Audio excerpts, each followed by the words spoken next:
let me get you up on Twitch. I am actually live, just so you know. If it's Oh, on BRB, that oh, then something is wrong.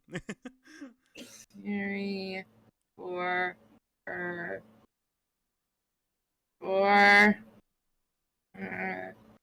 measure is live. Okay. And we're on the resident.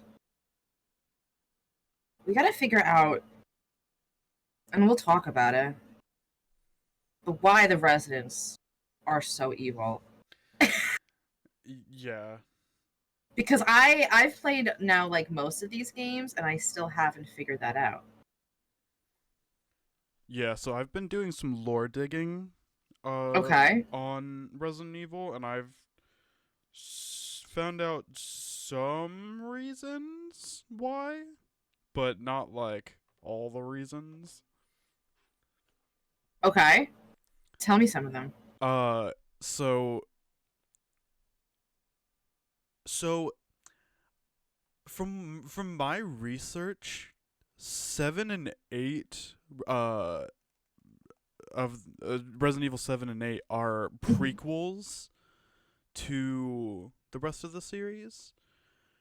Yes, because of in 8 in one of the we were reading all those books, like we're finding out all those books, and it's kind of like the before stuff. Mm-hmm. Like you said, the prequel. I mean, you just fucking said that. I'm just an idiot. I'm just a fucking idiot. Yeah. Oh, I should do a spoiler warning for Resident Evil. Spoilers. These residents are evil.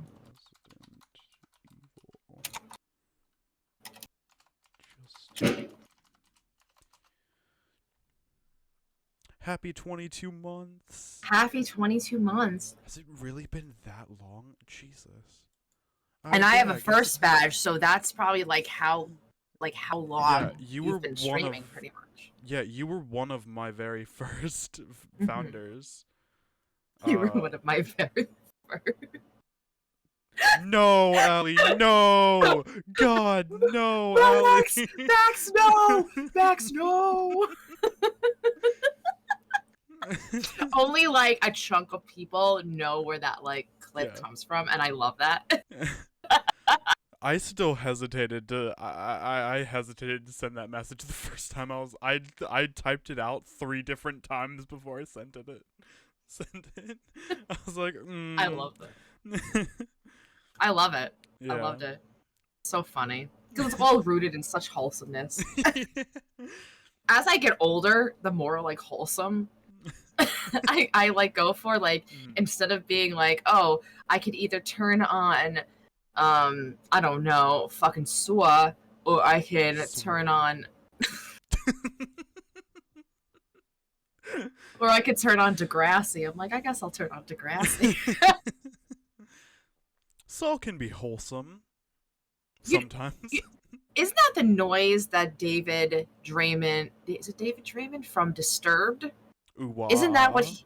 the ooh-wah-ha-ha guy, right? Yeah. But isn't that... You know the song Voices? So? Are you bleeding? So? I don't actually think I've ever heard that song. What? That's such a good one. Oh, man. That's what he says. Now you have to listen to that song, and you're gonna fucking laugh because you're gonna listen. So this is the way I say it.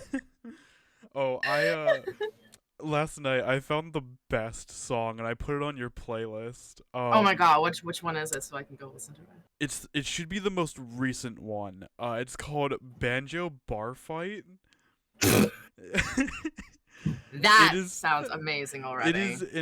It is a metal song with banjos and is just an instrumental, and it's badass. That's fucking awesome. I love banjos and shit like that in my metal songs. Yeah, I fucking love it. I want to tell you a little. It's weird, okay? But as I put this on my lips, I needed to tell you just the amazingness of this lip balm. By the way. Yeah, I'm holding this Pokeball. So this is actually like a lip mask. Okay. So it just like makes your lips feel nice. But the flavor of it, or the scent, excuse me, is like strawberry shortcake or something. Or like it's a shortbread. It tastes and it smells like shortbread. And I'm just like, each time I put it on my lips, I'm like, one for my lips and one for me. I killed Max, sorry. Max! Max! you were saying that, and then you licked your lips in like a very strange way, and I was just like, you just like, you did it, and then you just kept going.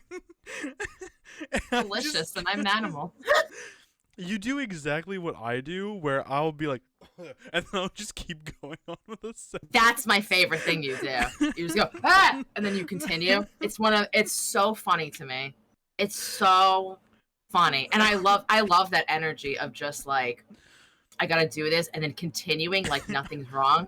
Like fucking farting, and then just being like, all right, let's continue.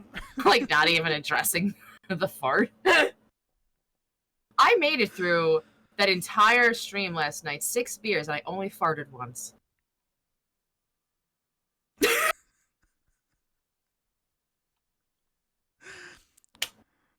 Sometimes I just surprise myself back with how much of a woman I am.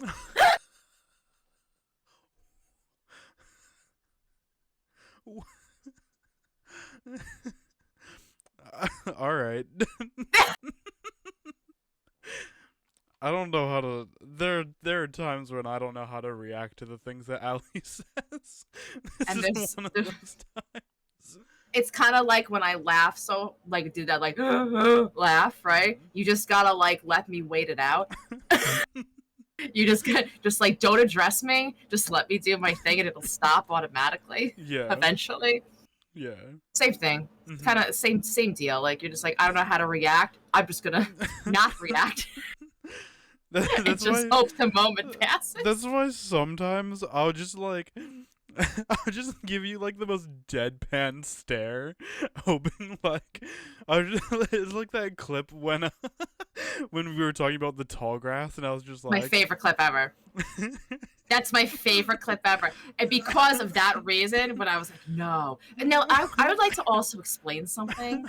So I thought, when I said to you, no, but I know what tall grass is, it was in my head, what I was thinking of is you were going to make like a reference to like, you ever seen tall grass and there's a monster and that's why you can't see it. And so I was letting you know that visually I can see.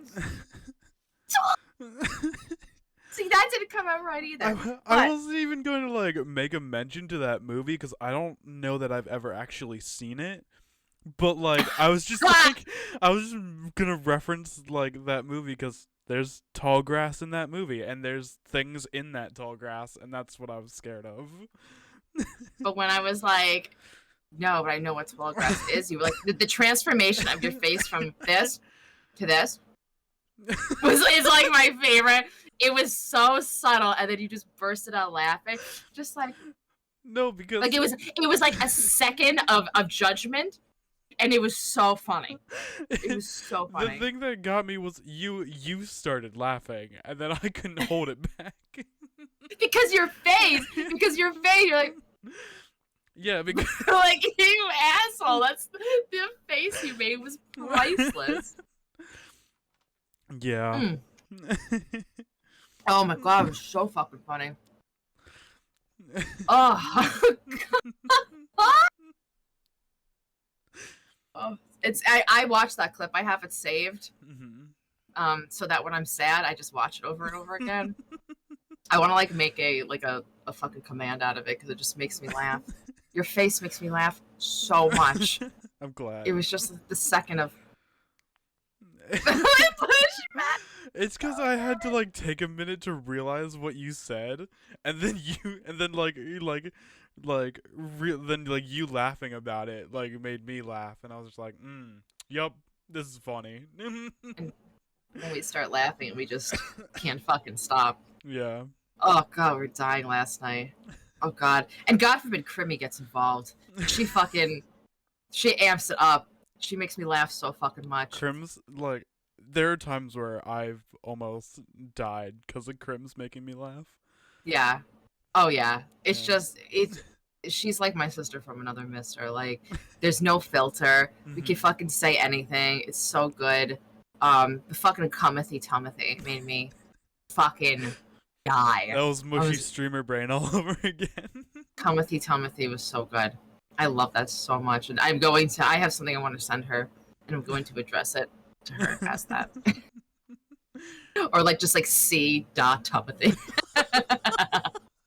Yeah. Did you rearrange your room? No, it's just cleaner. I was like, there is so much space for activities. Yeah, I have my bass behind me and my comic books and stuff. Nice. I like your guitar. Is that a Schecter? This? Mm-hmm. No, that is a Mitchell, I think is the company. Nice. I actually modded that guitar myself. Those pickups were not the ones that came stock in it. What did you change? Like, what did you want it to sound like? So I was a really big fan of the Misfits at the time, and their guitar player uses invaders, which are the type of humbuckers that are in there, and I switched to those, and I learned how to solder and stuff because of that. Really cool. Yeah. I really like one song by the Misfits. And it's I like the song "Dig Up Her Bones." That's typically the one that everyone likes. Yeah. Is that? It's just poppy. It's poppy, and it's genuinely one of the best ones. You think so too? I think so. Yeah. Okay. Especially from their later discography. I personally love the first 3 albums. I have the first 3 albums on vinyl back there. My personal favorite is their second album, Walk Among Us, which it has one of my favorite punk songs of all time, Vampira, on it. It's such a good song. It's like a minute, and it's just that album is just like, it's like 20 minutes, and each song is like a minute or 2 minutes long. Danzig is the singer, right? Yeah, that was that's the singer for the first 3 albums. I feel like he came out with a horror movie a few years ago, and I watched it. It was super bad. And I've been seeing him like solo, just like everywhere, just like popping up. I don't know what is he not in the Misfits anymore? He was for a while. They did a reunion tour with him. I don't know what Who's the new happened. singer?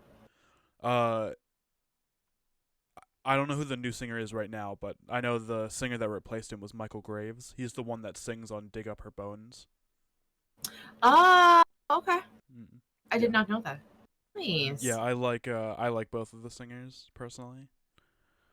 It must be, I don't think I've ever had an experience where I have had a band that I absolutely loved, and then something happened, whether the singer passed away or anything like that, and then there was like a replacement singer. The closest thing I have gotten to that was I used to be a really big From First to Last fan, and like it was my whole like teenage years. And Sonny Moore, who is also Skrillex, the DJ, he ended up at like age like 17, pretty much, being like, I can't sing like this anymore. Like he ruined his vocal cords. So he no longer sang. That's why he did like Skrillex and DJ stuff. But the singer changed, and the bass player from From First to Last took over the vocals. And I was like, this is not as great. Oh, also, Escape the Fate did that because of Ronnie Radke. Remember they kicked him out?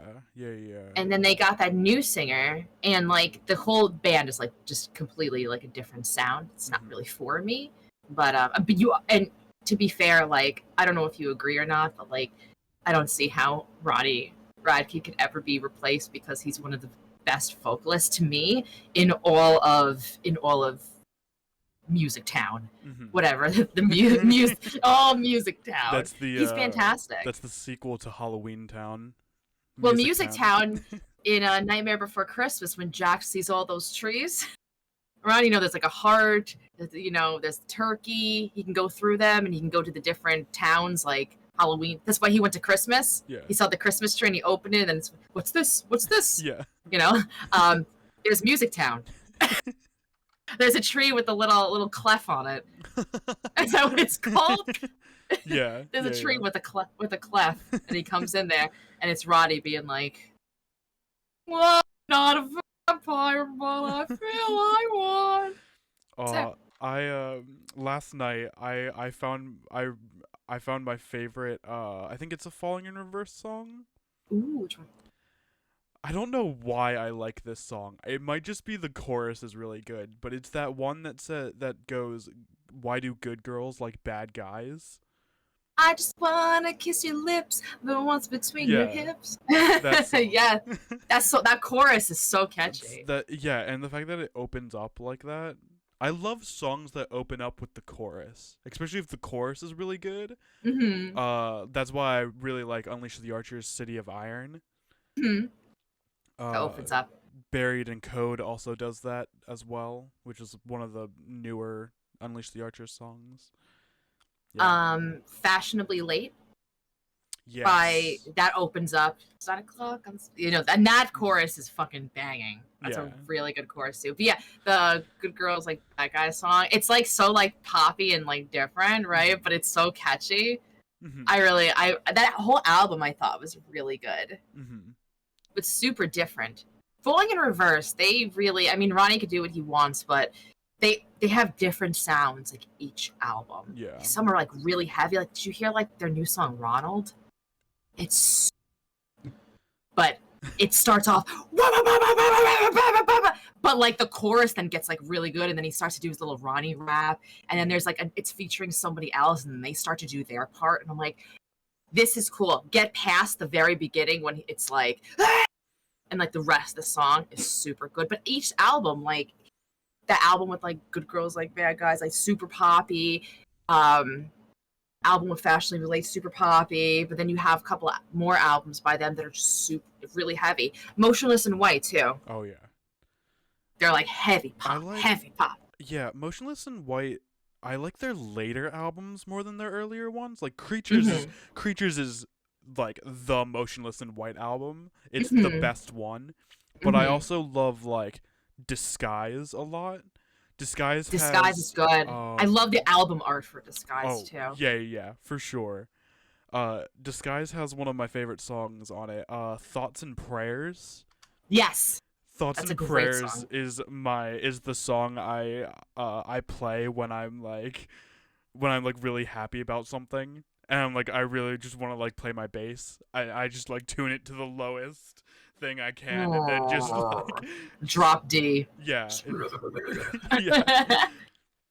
That I also like. Is Disguise the album? Because so many of them are purple. Is Disguise the album that has Holding On to Smoke? Yes. I really like that song too. I also like the album art. It's like someone looking into a mirror. That album has Hate Fuck on it. I like Hate Fuck is like no, it's not Reincarnate. It's not the chick. It's the one after Infamous. Yes, yeah. I think that. Yep, it's that one. Yeah, that's Reincarnate's the one with America a great album on it. Infamous Mm-hmm. wasn't as good. I think America was the only good song on that album. Mm-hmm. And I don't like the music video for that song. I don't think I've seen it before. It's weird. It's not my favorite. Let me ask you, because now I'm thinking about music videos that really shocked me. There was one that like completely shocked me, and I don't know if you have a music video that you thought of, like you can think of that you're like you saw it and you were like, whoa. Yeah. But the first time I saw the music video for Saint by Marilyn Manson, it's so graphic. Yeah. It's like, have you ever seen it? I don't think so. It's very dirty. And you can see everything. And I was like, oh my God. I'm like, what am I watching? Yeah. Holy crap. Yeah, that shocked me. Yeah. Do you have any of those? I don't know that I've ever watched a music video that has like grossed me out or anything. Um, purely because I just don't listen to that kind of music. I think that actually, I think the last thing that like grossed me out about a music video was it was one of the Eminem music videos. There's a Oh, line sure. in one of the Eminem music videos where he's like where it's about like spitting on someone's onion rings or something. And there's a there's a part in the music video that shows it. And then at the end of the video, the woman eats the onion rings. And it's just so gross. The most iconic Eminem song ever is that's the real Slim Shady. You could be working at Burger King spitting on your onion rings. Oh, that's or in the parking lot circling screaming, I don't give a fuck. I literally listened to that song for the first time the other day. I had never heard that song before. And then I saw that music video and I was just like, never again. I'm gonna tell you and everyone here a secret. That means you, Kelsey. I know all the words to the real Slim Shady. I will karaoke the shit out of that song. I and bet. I'm so white too that it just sounds so. I mean, he is too, but like I'm just like a Wonder Bread.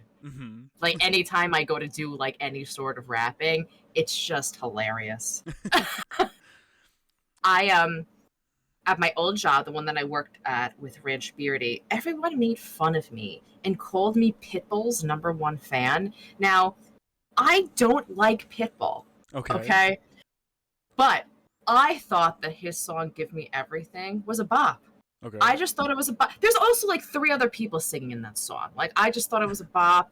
And because of that, everyone was like, "It's Pitbull." And I'm like, what the fuck? So one time they invited me to karaoke. And I'm like, I know what I'm doing. So I went and I fucking did Give Me Everything. My Pitbull. I didn't tell anyone I was doing it. They all laughed so hard because they all made fun of me. And the best part about it was the words stopped at one point, like just for the karaoke. And I'm like, I got this. I know my Pitbull.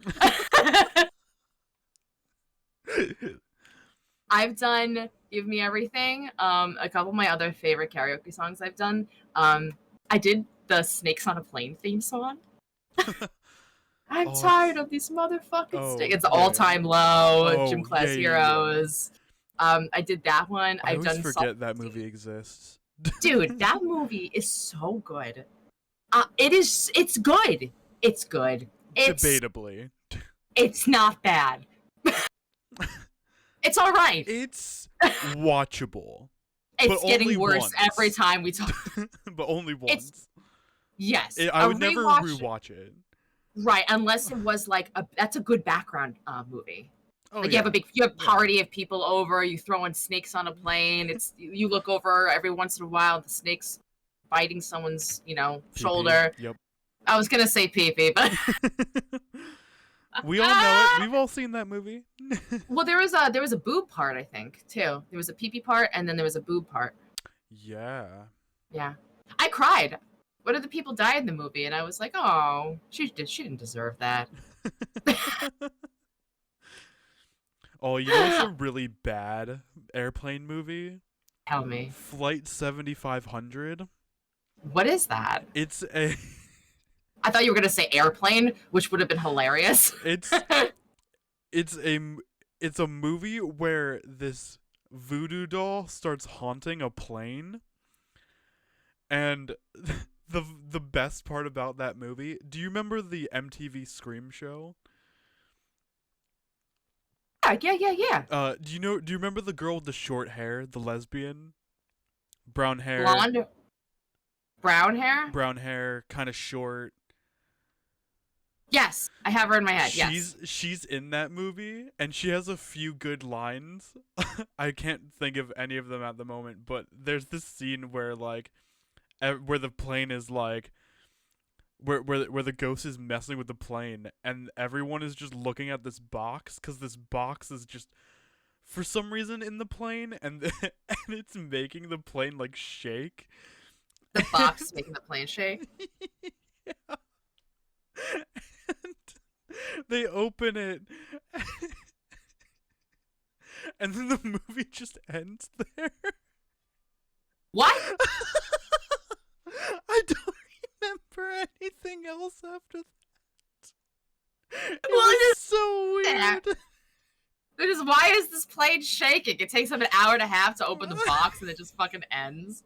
That's incredible. God, that's so fucking funny. There is a movie that ironically I love, and so does one of my friends, Jess. And we always say it's like our, you bring someone home, you're testing out the waters to see like, is this gonna work out, right? And let's say like what's your number one favorite movie, Max? Just think of a movie you love off the top of your head. A movie you love. Evil Dead 2. Evil Dead 2. Best choice. You bring her over, you bring her or him over, you put Evil Dead 2 on, and that's how you're gonna judge if this relationship is gonna work. Are they gonna be like, this was the worst movie? Because obviously you can't be with them if they're like Evil Dead 2 sucks. Or they're gonna be like your response. So it was my favorite night ever getting to watch these movies with you when you were like, that was the best movie ever. That's a keeper, right? Yeah. The movie that me and my friend Jess always say, and it's a bad movie, but if you like this, you're the one for me. It's called Deathbed, The Bed That Eats. Oh, you've told me about this. Yes, and it is incredibly bad, but it has just some scenes in it that are just fantastic. These two people, they're in bed, they're kind of like making out. They've got like a bucket of fried chicken and some wine. And like the chicken gets absorbed into the bed, and then you just see like the bed monster, which is just liquid, just eating the chicken. It's so Is that the movie where the cover art is like a bed with like a demonic face on it?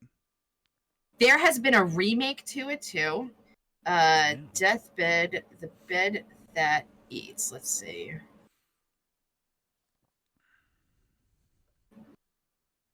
1977. I think you could also find it on YouTube. I'm gonna find this movie.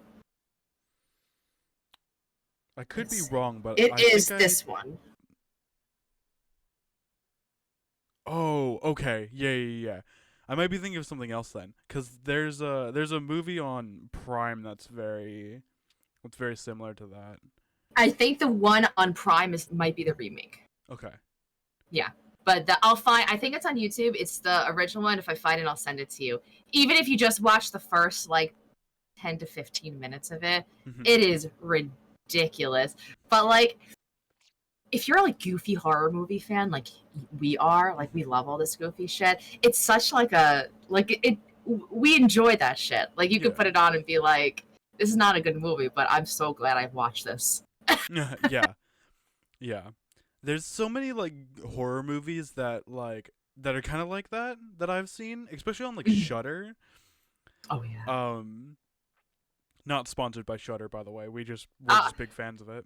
Shudder, if you would like to sponsor us, we will gladly take it. We gladly will, yeah. I just want to say, Shudder, I've had your subscription since day one. When it only had one little bar you can pick from for movies, and now it's like a Netflix horror, which is fantastic. So good. How much does it? I still pay $4.99. Is it still $4.99? Okay, so $5.99. Yeah. Okay, so yeah, $5.99 for Netflix horror. Yeah, fantastic. Absolutely fantastic. And there's some like really good. There's some of my favorite movies on that website. I've been watching so many of them. I need to look up just my favorites because I can't even think about all of them at the moment. I've been watching a lot of Joe Bob and like his specials on. I love watching those because you get to like find out little quirky things about the movies. I just watched Donnie Darko, and I watched Suitable Flesh, which if you haven't seen Suitable Flesh yet, Max, fantastic. You'd love it. It's a little dirty, but in like but not in like a raunch way. Okay. It's pertains. It's like a Cthulhu. It's a Lovecraftian movie with Barbara Crampton, directed by Joe Lynch, who is the guy who always hangs out with Adam Green. Joe Lynch. Dude, Joe Lynch is awesome, and he directed this movie. And if Joe Bob literally just did a special on it, I don't know, like if that's like your jam or you just to watch it through completely. I would say watch it through completely first, because it's really unique. It's really cool. Yeah, I think you should like it. Just with a hint of spice. One of my favorite movies that I've watched on Shudder is called Boar. It's an Australian movie. It's so good. So good. I loved it. It's a lot better than I thought it was going to be. Yeah. Creature features, man. I love creature feature movies. And that movie Boar came out about like, I'm going to say a year after Nick Cage's Pig came out. I think it's called Pig. Yeah. Right? And Pig was so bad. It was brought to me as this is John Wick with a pig. And I'm like, that sounds great. That sounds awesome. The movie was so goddamn bad, and I love Nick Cage. Holy shit. And then when Boar came out, I was like, please let this be better. And it was like what I wanted from Pig. And I love those types of creatures. The movie Annihilation with Natalie Portman. Do you remember that movie? I know. Well, that movie, if you haven't seen it, has the best creature I've ever seen in any movie. It's really, really unique.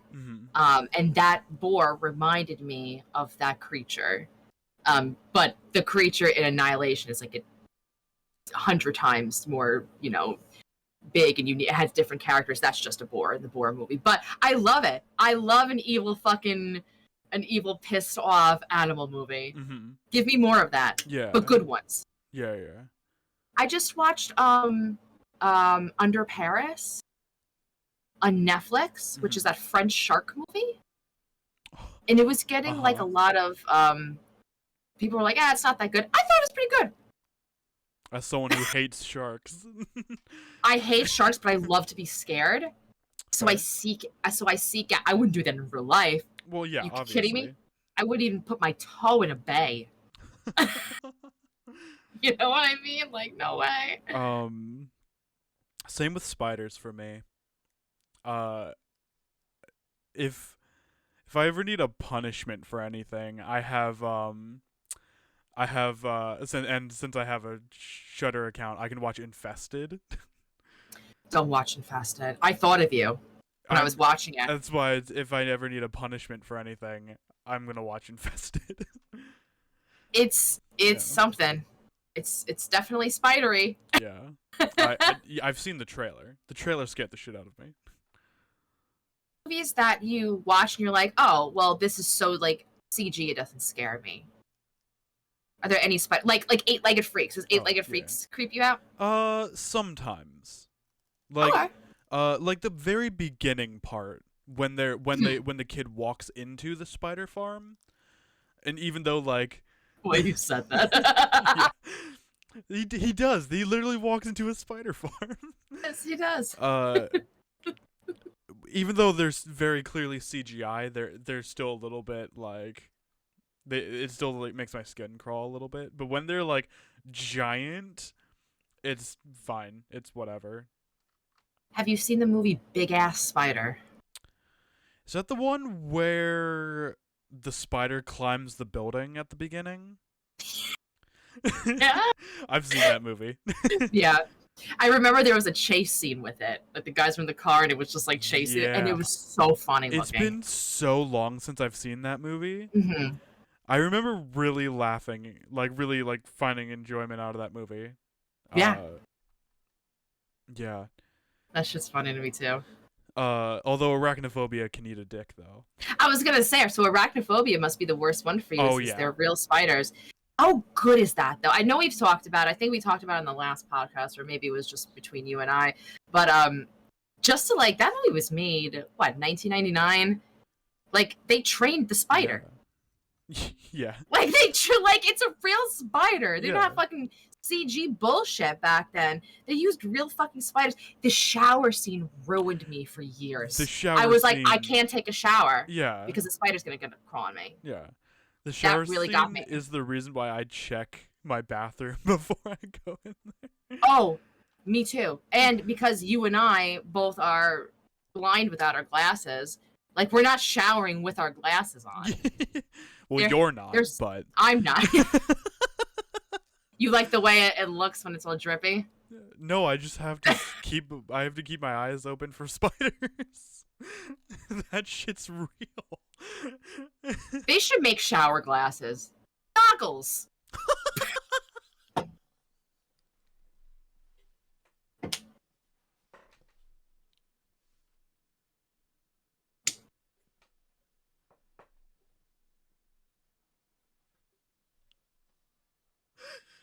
Oh my god. They are. Just shower glasses. Has anyone else thought of this? You got so excited when you said that. You got the answer right away, and you were just so excited to say it. I just didn't realize. You're so right, though. Yeah, we could just, and you don't have to wear the big ones. They have small ones. Yeah. Like the swimmers use. Mm-hmm. And stuff. You could just put those on, and then you can watch out for spiders. The worst is when you forget to check, and then this has happened to me, and then I'll go take a shower, and then I see like a shadow. Yeah. Like on the floor, and then what I do is I take water and I'm like and splash it, and if it scurries, I go, ah! And then I run out of the shower. It's the worst when it's a hairball, and like the hairball is like this big. So here's the difference between my hairballs and your hairballs. Is that I feel I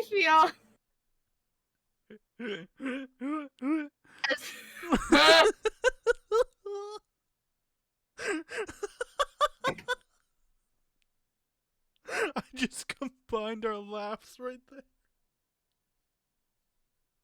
I don't know what the hell. I'm dripping in snot. My hairballs and your hairballs sitting by the fire. So I feel like if I was you with your radiant hair, even if I had my glasses off, I could tell that the hairball belongs to me. You know what I mean? Like, but even with my glasses off, I could be like, I see what? Red spiders exist. Where? Here? On the East Coast? I don't think so. Bitch, I've never seen a red spider. You never know. They do exist, though. They could, but I think that I would, as opposed to a dark brown hairball, right? That could easily be a spider or any other disgusting bug. I hate house centipedes. House centipedes. Great. Well, now I have something else to be scared of. Welcome to my world. Sorry for anyone who has arachnophobia. Kick my ass, who eat my ass. I hate them. I hate how many legs they have. They're so big. They scurry, and when they walk, they use all legs. I just don't like it. I'm like, what are you trying to prove?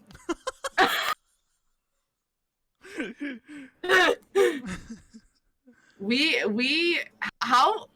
haven't even introduced ourselves. That's fine. We won't need to. Everyone here knows us. Do you guys know us? Hi. Welcome back to Scary for a Pleasure, where watermelons. I'm Max. I'm Ellie. We're watermelons. I didn't say we. I just said watermelons. We're watermelons. I was like, oh. No, I said where watermelons. Where watermelons. Oh, gotcha. I thought it said we're watermelons. I was like, that's all you think of us as. If any, the joke with that is that Max, Alpha, and I were playing the quarry last night on stream, and you know, in chapter 2, Jacob finds some watermelons, says, you know, you can put vodka in it. That's not the only thing that you can do with a hole in a watermelon. So the joke is that Jacob loves to fuck watermelons, and then Codename Power walks in. Well, it was even before Power walked in. I was literally just comparing things to watermelons and Jacob. And then Power walks in, and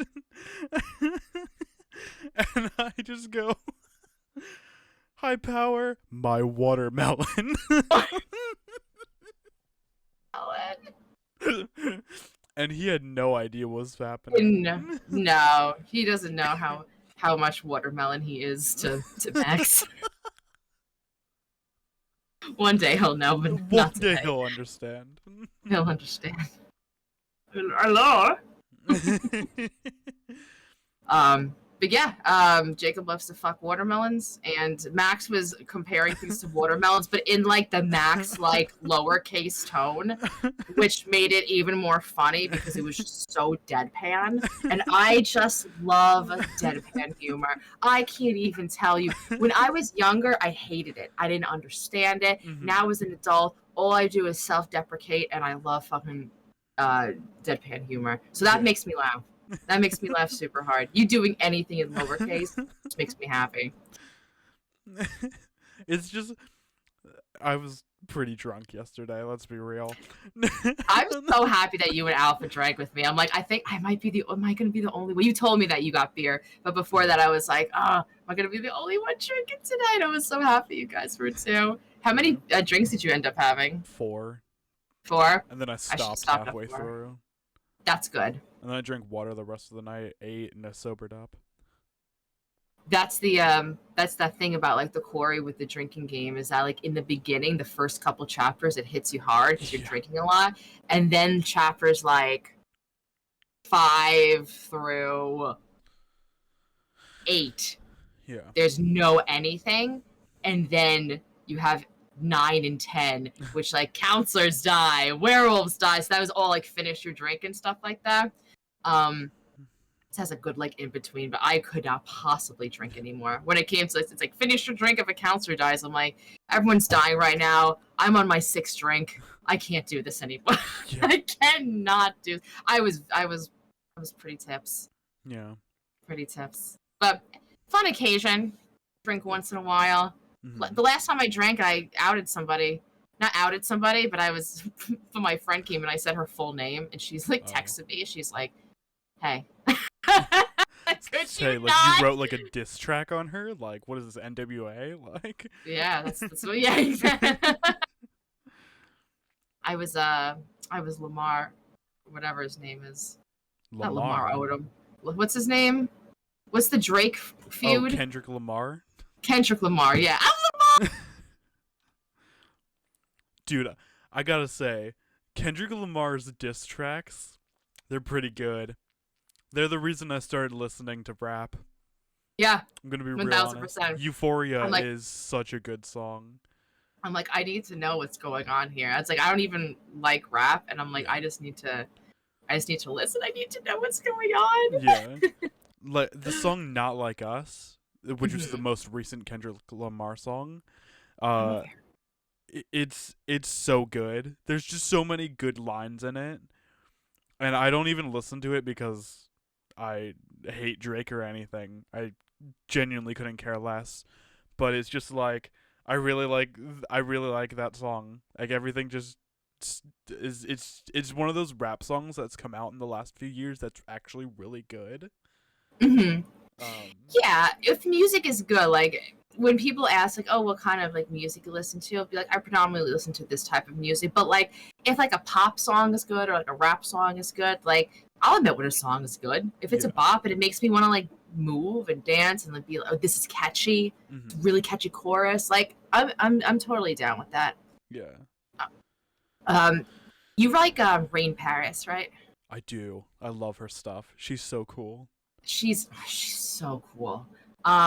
She did a Kendrick Lamar. I don't know if you heard it. It's Kendrick Lamar and a Cardi B song together.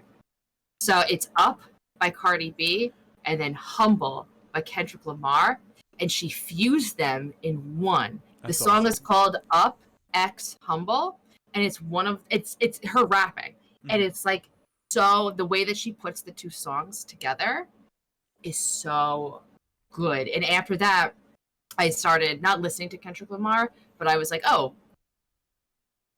some of his stuff's fine. Yeah. But she does all those cool covers. I love it. I even like that song that she just put out, that she wrote herself, that Bullet song. I haven't listened to it yet. That's her first original. Nice.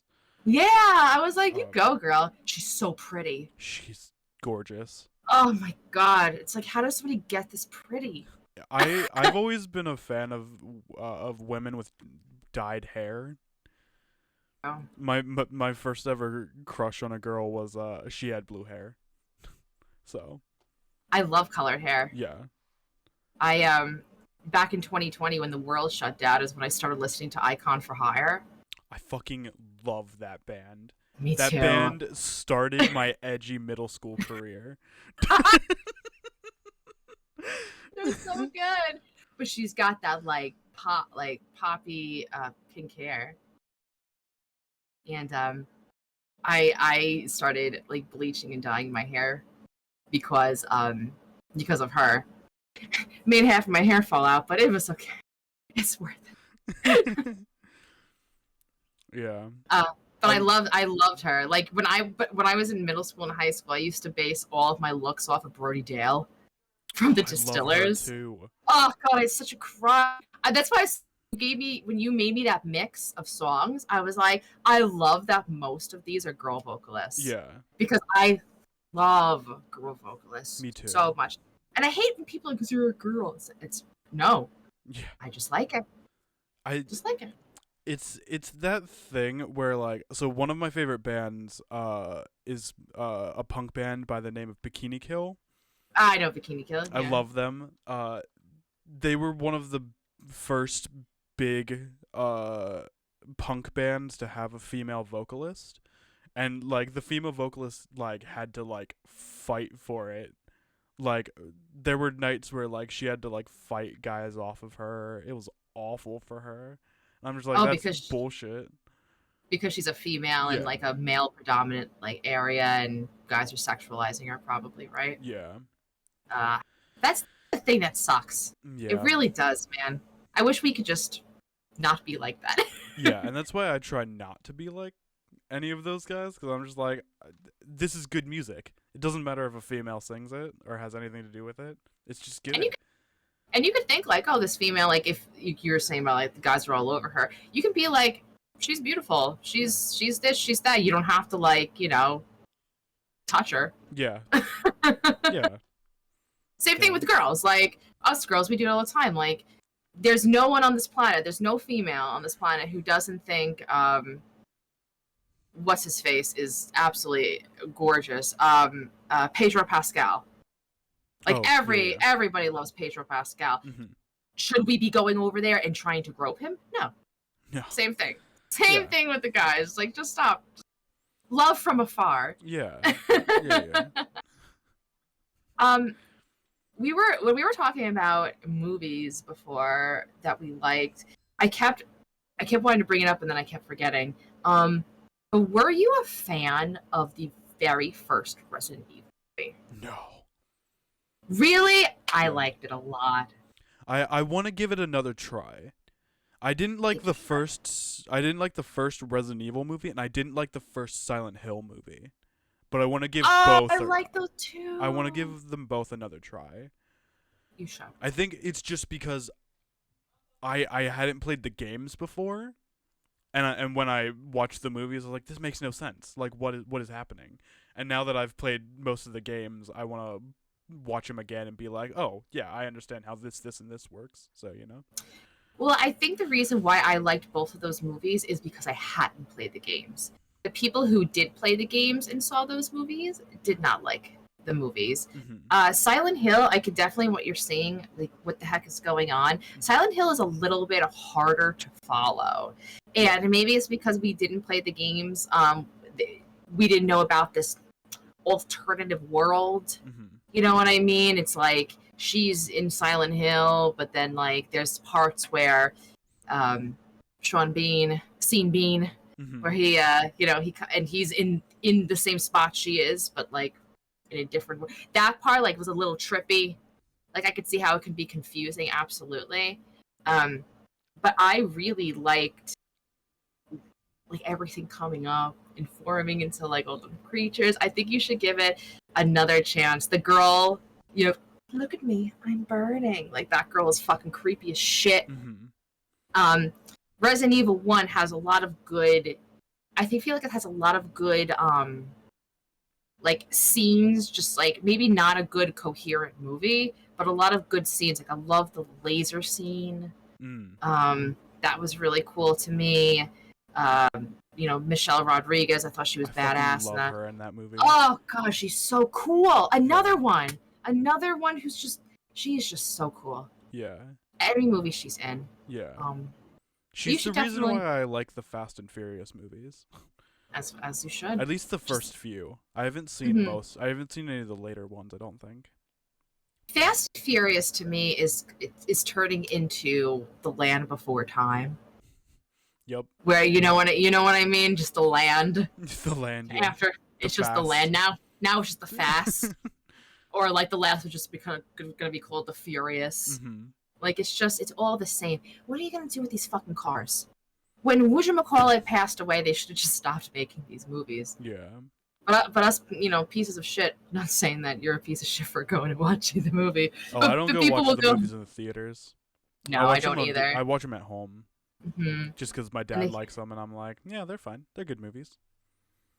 Yeah, they're not like. I don't think I've seen one that I like didn't like, but I don't actively seek to watch them. But people who see them, I guess The Rock really likes being in them. I think Roman Reigns is in them now. The Rock probably gets paid millions of dollars to be in those movies. So. Oh, The Rock's probably like the most paid actor in Hollywood. For sure. It makes sense because he's in almost everything. Have you ever seen what The Rock eats on his cheat day? So he has like a cheat day once a month. And it's glorious. It's just like a platter this big of just like pancakes and just everything. Mm-hmm. So he works out like 100 times a day. Yeah. Insane. It's cool because he actually has a traveling gym that comes with him. What? Tell me. Whenever he is like whenever he goes to like a movie set or whatever, he has like a bunch of people that brings this like I guess it's like those like foldable houses that it's like that, but it's like it's a foldable gym. Yeah, it's pretty much that. And just put everything like a Bowflex. Wow, what does he do? Work out on set? I mean, clearly. He might. To look. I mean, he looks that buff all the time. Dude is like 7'8", jacked to fuck. Like. He must not have fun, though. If you think about it, like, sure, you have millions of dollars, but if you have millions of dollars and you're still like unhappy, money's not going to buy you happiness. And I don't think I'd be happy being a millionaire, but also having like no fun time, because all my time is just me looking good. Because at some point, like, it's just your body, right? Your looks deteriorate. But yeah, that working out maybe once a day. I'll do once a day every day for millions of dollars. Mm-hmm. But like the way he does it, yeah. Do you think he does steroids? He must do something, or like human growth hormone. I think he did at one point. Max, how do you make a hormone? What? One more time? What? How do you make a hormone? You put it in her.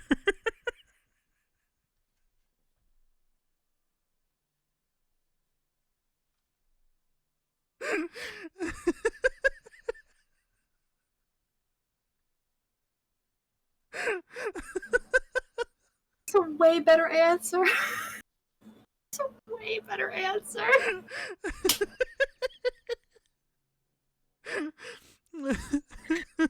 Says you put it in her.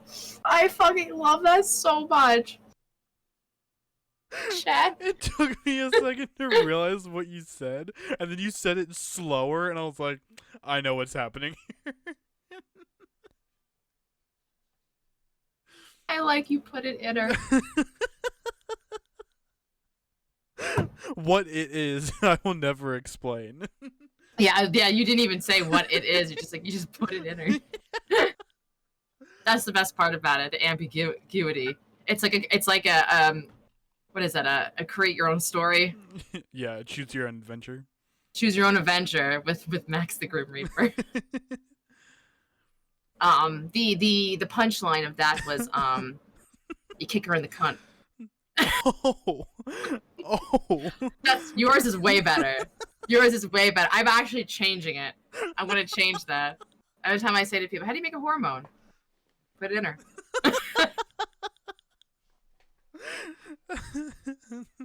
So good. So good. Oh my god, I'm snotting. That was so funny. We should be talking about Resident Evil. We should be talking about Resident Evil. Well, How long has it been? We did. It's only been almost an hour and we haven't talked about Resident Evil. We talked about the movie.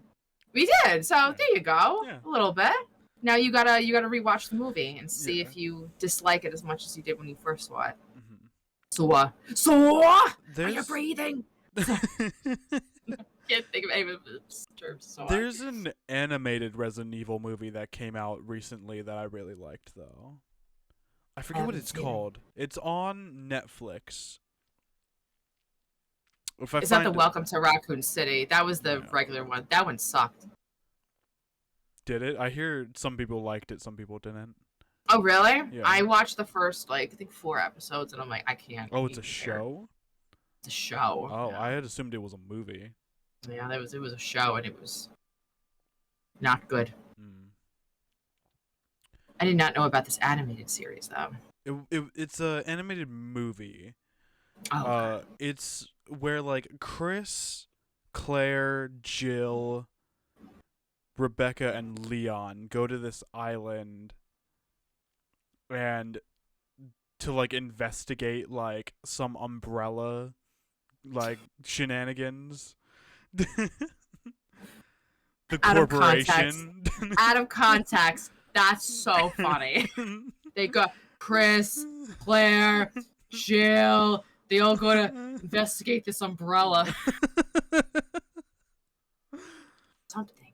Do we open it? Don't open it! Don't open it! 7 years bad luck. Don't open it. Umbrella Corporation. Yeah. I don't know. I don't want to spoil anything else. It's pretty good. Okay. Well, you and I started playing those Resident Evil games, like, pretty much at the same time. Yeah. And which ones have you played? 2 remake, 3 remake, 4 remake, 5, 6, 7, and 8. Okay. I have played 2 remake, 4 remake with the DLC. Almost done with 6. Mm-hmm. Then 7 and 8. Mm-hmm. So, which were your top 3? So, bless you. Thank you. My top 3 are Village, 2 remake, 4 remake. Me too. Nice. That's literally me too. Yeah. 2 I spit everywhere. 2 remake is my favorite. 2 remake's the best one.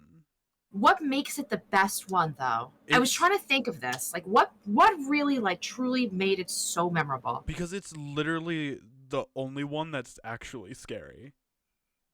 At least to me. Like, 2 remake made me, like I had genuinely had to stop playing a few times because Mr. X scared the shit out of me. I liked what they did with Mr. X.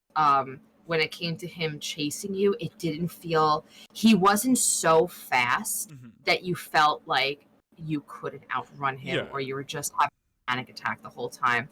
I liked that about the chasiness of Mr. X. He was very scary. Yeah. What was his deal? Do you know his, like, origin? Uh, Give it to you. it's one of those things where like Umbrella made uh it was like Mr. X and Nemesis at the same time and unleashed them into Raccoon City to like take care of like their like what they caused, like the zombie apocalypse and whatnot. I think I could be wrong, but like they're so like Nemesis and Mr. X are like were made at the same time, from what I can tell. Okay. And since you see Jill's side of the story from her, she's on like the other side of Raccoon City, in 3, and you like see there are parts when you hear Mr. X in Resident Evil 3, and there's part when you hear Nemesis in Resident Evil 2. So is 2 and 3 happening at the same time? Yes. Oh. If they're not happening at the same time, they're very like close to each other. There's a moment in 3 that explains a moment in 2. I won't spoil that because I personally liked Resident Evil 3 Remake, but then again, I also haven't played the original Resident Evil 3, so I don't know how good the other one is. I enjoyed watching you play it, and everyone was telling me that it's like they didn't like him. But when I was watching you play it, I'm like, this seems cool. Like, I didn't mind it at all. I heard it played like Terminator, and it was just very like, go, go, go, go, go, which like so is 6. Like Resident Evil 6, you get no breaks. Yeah. Like it is just you start at 100 and you don't stop. Literally don't stop. Yeah. It's a heart attack in a can. So I think that in that respect, I'd be fine with Resident Evil 3. I used to hear it's short. It's it's like 3 hours. Wow. I could have beat it in one stream, but I didn't want to. Maybe it's on the Steam sale. I'm gonna look. I recommend maybe I'll it. play it. Yeah. I liked what I saw of yours for sure. Your gameplay. I really like Jill in it. Jill's one of my favorite Resident Evil characters. I don't think I've played as Jill because Jill wasn't in 2. Jill is in 1 and 3. I think are the ones that she's in. I have 1 remake. I have one remake as well. I'm like scared to play it because I feel like I'm gonna be so bad at it and it's gonna frustrate me and I'm gonna stop. I have more confidence in myself after playing Devil May Cry, because Devil May Cry has fixed cameras and whatnot. Yeah. And I got through that pretty easily. Okay. I think Resident Evil 1 remake and Resident Evil 0 I'm probably going to play off stream just so I can take my time with them. Yeah, it's I definitely want to experience those games just so that I can be like, yeah, it was a good game. Yeah. No, that's awesome. And you're so close to like finishing all of them. So and the other Resident Evil game that you and I love is Village, and like nobody liked Village.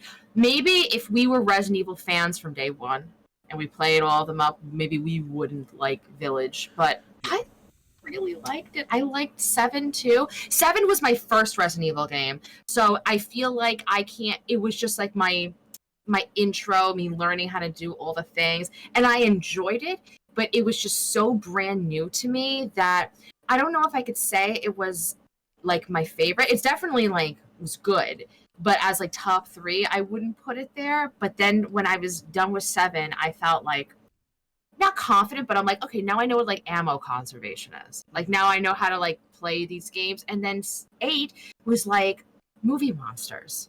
And I love movie monsters. Yeah. I thought it was calling to me. Like I loved like Lady D. I loved the fucking dollhouse. God, I loved all of them. All of them. Yeah. Meh. It's Like, Yeah. I hate it. Oh god. But the Dollhouse and the DLC was oh god, way better and scary as shit. way scarier for sure. So scary. It was so good. I had to like stop playing a few times because of. Mm-hmm. Yeah. I kept dying over and over again, and the mannequins when you had to look at them, and like they would come, and sometimes like they would just be like, "Ooh." It's like that scene in Little Nightmares 2. Remember that? You know that clip that I have where I'm spinning around in that room? Yeah. It's like that room. I'm just like, oh. It's garbage. I can't wait for Little Nightmares 3, Max. Oh, me too. We are going to have the best time. Oh, for sure. We're going to be laughing. Yeah. It's just like screaming. Yeah. I wonder how scary they're going to make it. Because Little Nightmares 2, I haven't played it, but I've seen a lot of it, and that is really creepy. Yeah, Little Nightmares 2 is really good. I liked 2 a little bit more than 1. I have to. Maybe I should dabble in it. Little Nightmares 1 was one of the first games I played as a streamer after Dead by Daylight, and I didn't know how to do platformers, so I didn't understand like the background, the foreground. I kept jumping, and I'm like, why am I going through the things? So maybe now that I'm better at it. Why is this box made of air? Is the box made of air? Am I being punked? I didn't understand. I did not understand. Yeah. But yeah, I loved playing Little Nightmares earlier this year. They're really good. Sorry, what?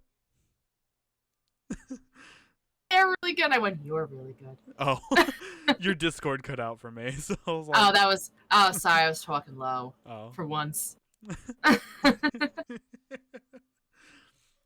Village also, like, I think it's because, like, I have a dead dad. It kind of made me upset. Wait, what? Continue.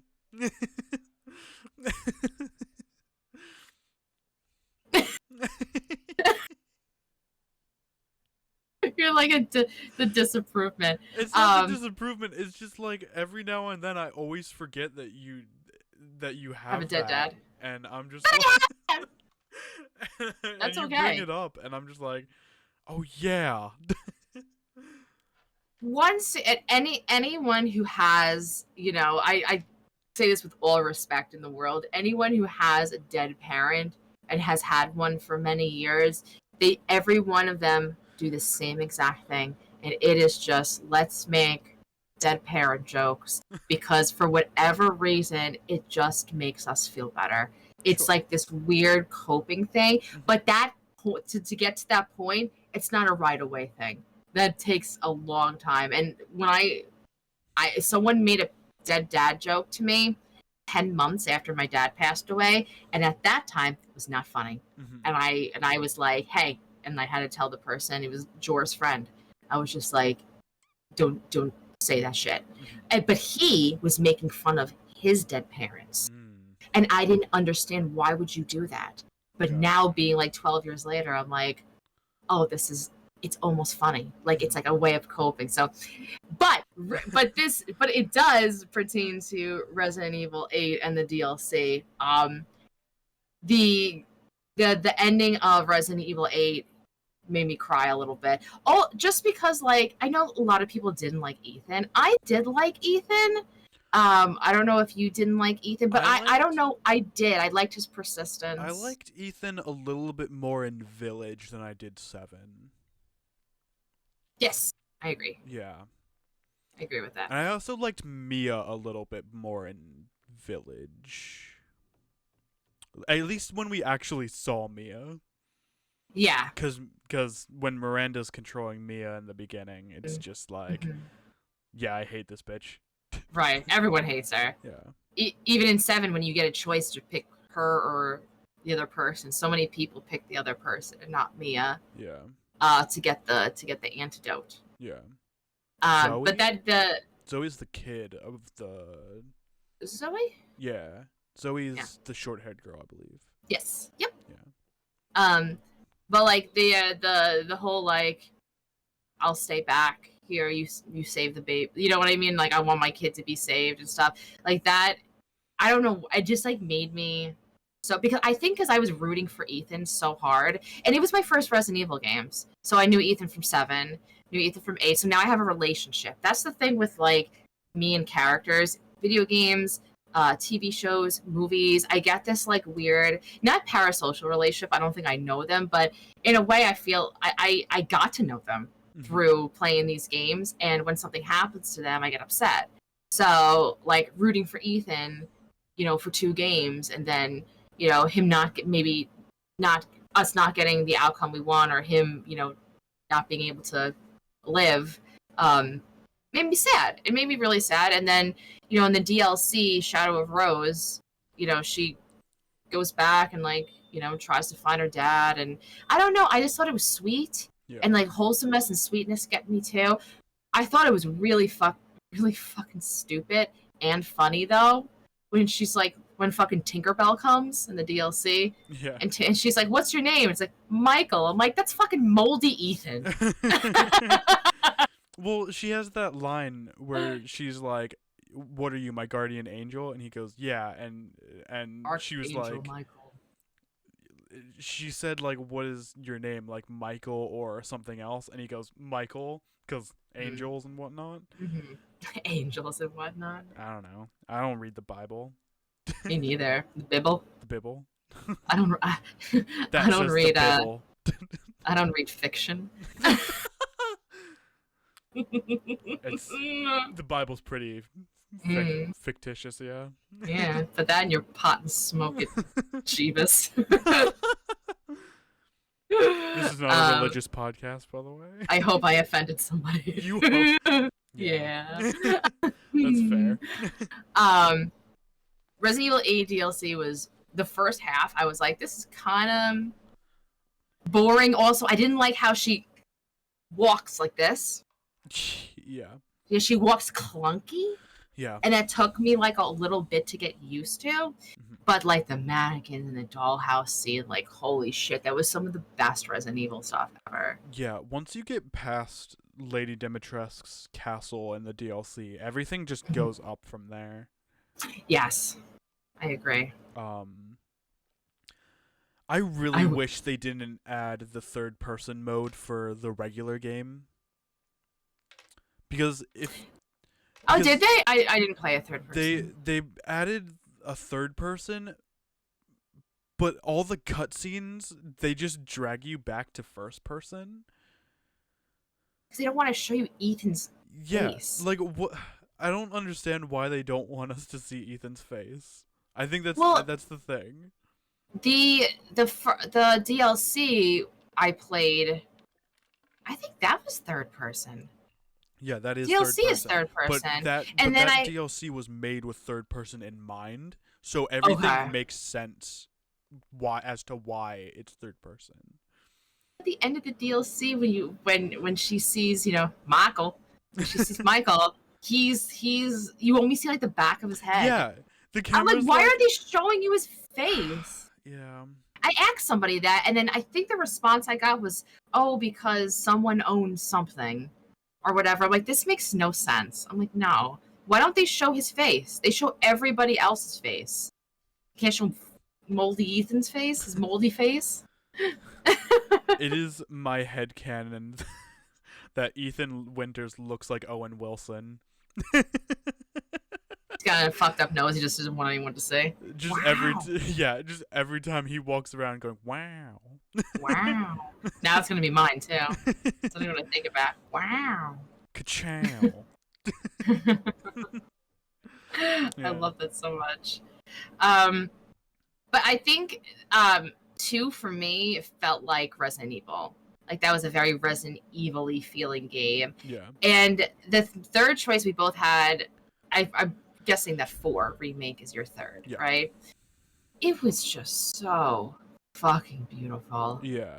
And I had so much fun playing it. The DLC, I had no idea who Ada Wong was, so it wasn't like a big fucking deal to me. The DLC was fine. It was good. But I wasn't like shitting my pants over it. Well, you meet Ada in 2 remake on Leon's side. Yeah, I did not play Leon's side. I played Claire's side. Gotcha. And then someone was like, "Oh, you're gonna go play on Leon's now?" And at the time, like I just finished Claire, and I'm like, No, because I don't know about you, but after I finish Resident Evil games, my brain is scrambled. Like from the puzzles and stuff. I'm like, ugh. So I've played Resident Evil Village 10 times now. What? What do you mean with the quarry? What's going on here? 10 times. Tell me why. Because you love it. So are you trying to platinum it? What are you doing? I'm gonna try and platinum it. Yeah. I somehow managed to get. I somehow managed to finish Village in 1 hour, 59 minutes, and 45 seconds the other night. Doing what? Because you just know where to go? So there's this weapon in the game called Wolfsbane. You get it after visiting Moreau's reservoir. Okay. And I fully upgraded it in my first game. And I unlocked the Infinite version, and in New Game Plus, I got that. I started the game with that gun. And I booked it through that game. I want to watch you play. I can show you the VOD. Yeah, for sure. You didn't stream it, did you? I streamed it. You did stream it? Yeah. Let me know when you're gonna do like a speed run like that. I definitely wanna know. That's pretty much a speed run. The fastest time is 30 minutes less. Your fastest time or just the fastest time? No, the world record for speed run for Village is 1 minute or 1 hour 29 1 hour 29 minutes and like 30 seconds or something like that. Oh, it's close. Yeah, I'm like 30 minutes later. I know where I can cut corners. I just need to get better at the quick turn. The quick turn is Q, and I just need to get better at pushing that. Pushing that Q? Yeah. Man, I don't think I've tried to do a speed run of A Dead of Night, and that's the only one I've ever attempted. I will not do it. I will not do it again. See, the thing is, I don't ever try to speed run. I just try to finish my favorite games in a faster time than I did when I first played them. I get that. And if you like a game so much that you want to like keep going back, like I would do the same thing. Like, hey, let's keep improving. Yeah. I really liked the game that I was just playing, Slay the Princess. But it would totally be another quarry for me with all those endings and trying to get them. It was just a little bit too much talking.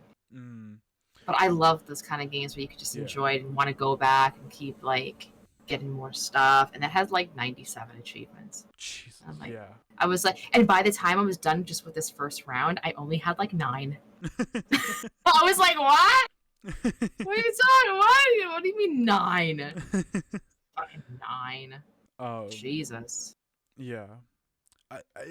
I think what you said before, like, I like playing games that I can easily like, that I just understand where everything is, and then like once I've played it a few times, I can be like, oh yeah, I can just like, you know, go here, and here in this amount of time and whatnot. So you had no I'm talking about the first time you played Village. You had no problems with Factory. The Factory fucked me up. It was one of the last things you do. Yeah. The Factory wasn't too hard from what I remember. No. I got so lost. My strategy is if I don't want to deal with something, I run away. So in life too. Especially in like Resident Evil games, yeah. Running away is the answer in Resident Evil games. Just fucking run, just book it. Can't follow you forever. I love Heisenberg, dude. He's the best character. I call him Heisen Daddy. Yeah. He's played by Neil Newman. I think that's his name. He's the guy who plays Asterion in Baldur's Gate. Really? That's him? Yeah. He's also the owner of the android company in Detroit Become Human. Yeah. He's two characters in Detroit Become Human, I think. Is he? Yeah, he's Who, I know. the fancy business guy, and he's the guy in who he's one of the police captains, I think. Ah. And there's that scene where he's talking to, was it Connor? Is Connor the Hmm. and he bitch slaps him. I think is one of the scenes. Oh shit! I I don't even watched remember that. a video on his voice act on all the voices that he does, and it's wild that his range is as good as it is. That's awesome. Yeah. I did not know he was such a video game character actor. Yeah. Who would have known? Who would have known? Yeah. But yeah, I love Heisenberg's whole design is really cool. I hate that boss fight though. I agree with Korn. Oh yeah. That boss fight took me out of it a little bit. I think I didn't have an issue too much with the boss fight, but I could be wrong because I know how frustrated I was getting with the factory, and probably after I was done, because you do the factory and then the boss fight. I think after the factory was done, I was just like, Yeah. nothing could be as worse as this. Yeah. Resident Evil 4, I believe, is the 4 remake. When we got to the end, before the final boss fight, you go to the merchant one more time, and I went to the merchant and bought a bazooka. Yeah. And I bought the bazooka and I one-shotted the monster. Yeah. I love it. I think I saw Potato do a infinite rocket launcher run Ooh. in Resident Evil 4. He just rocket launched everything. That's your speed run. Yeah. Blow everything up and just go. I mean, you can pretty much, if you get that weapon before you get to the mine, you can blow up that wall that you need before you go and get the TNT. You can blow up that wall, dodge all the rocks, and then go to the minecart section. Yeah. That's beautiful. Yeah. I love that so much. I'm pretty sure that's how people do speed runs of that game. I've seen one of my friends does knife only runs. Oh god. How do you do that? You just get good. You just get good. Yeah, honestly.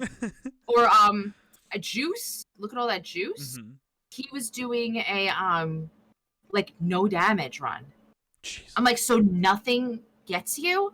I'm like, what are you, invisible?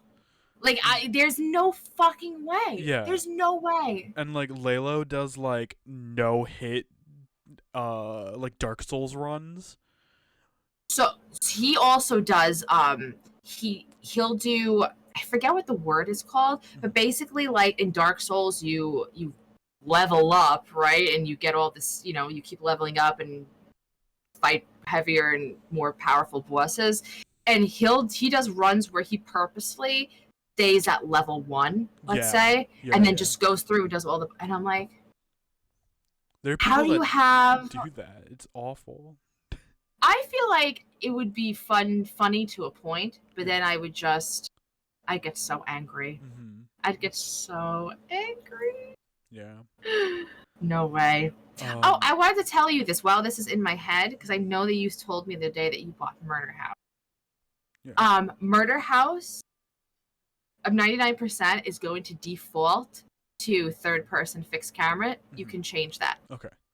I did not know that when I was first playing the beginning, because the beginning is the hardest part, and I'm like, I can't do this. And then someone's like, let's change it to first person. And I'm like, so I just wanted to tell you before you get frustrated. I did know that that game is in first person. I'd for some reason thought that it was the other way around, where you start in first person and you can change to third person. Oh, yeah, you start in third and change to first. Cool. That's an exciting game. I'm really excited to play that one, actually. Doing Blood Wash and Murder House back to back is the way to go, too. I really liked Blood Wash. I'm so glad. Bloodwash was It's really corny good. and it's fun. Yeah. You know, it's like put in your laundry, Mm-hmm. go fucking explore. Yeah. I thought it was a good old time. Mm-hmm. Yeah. You know, there's some Papa Combo games that are just so fun, like the Christmas Massacre. I bought that too. You did? I did. I'm playing yes! it. I'm playing it this Christmas. Yes, it is the best Christmas. I'm so excited. I'm gonna be making Bruce Campbell jokes the entire time. Yes. Oh my god, it's so good. It's so satisfying. Mm-hmm. Oh my god, I'm so excited. I'm so excited to watch you. The fucking tree is the best thing ever. I can't wait. I did love the tree. Just so good. Corn bought that last year and then tried to play it, but I think it was at the time he had the computer issues. So I don't think he completed it. But it's just so good. Yeah. So fucking good. I'm so excited. What other like Christmas horror games do you like? Are there any? At the moment, I only know of one other, and it's called Tattletale. I play Tattletale. Tattletale's a good one. I really like Tattletale. Crimson Snow's always good. Is she gone? Is she gone? I clipped that clip. I love seeing that clip in your video. It's my favorite. It's like one of my favorite clips ever. That legit scared me. I thought that was a very creepy game. Yeah.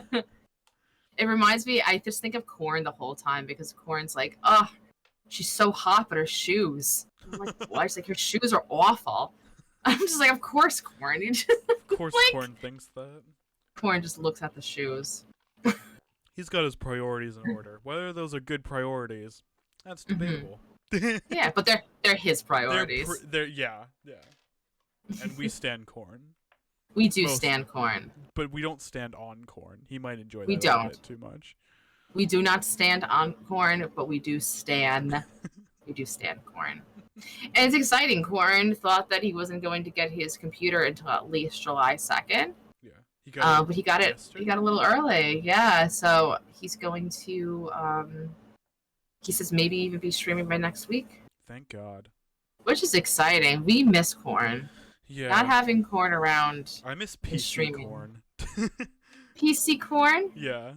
Oh, like when he gets like when he's on his PC. Yeah. Oh, I thought you meant PC, like politically correct. I was like, wait a minute. When is Corn ever PC? No. I like innocent Corn when he gets embarrassed. Yeah, like there's such a thing as innocent Corn. Mm-hmm.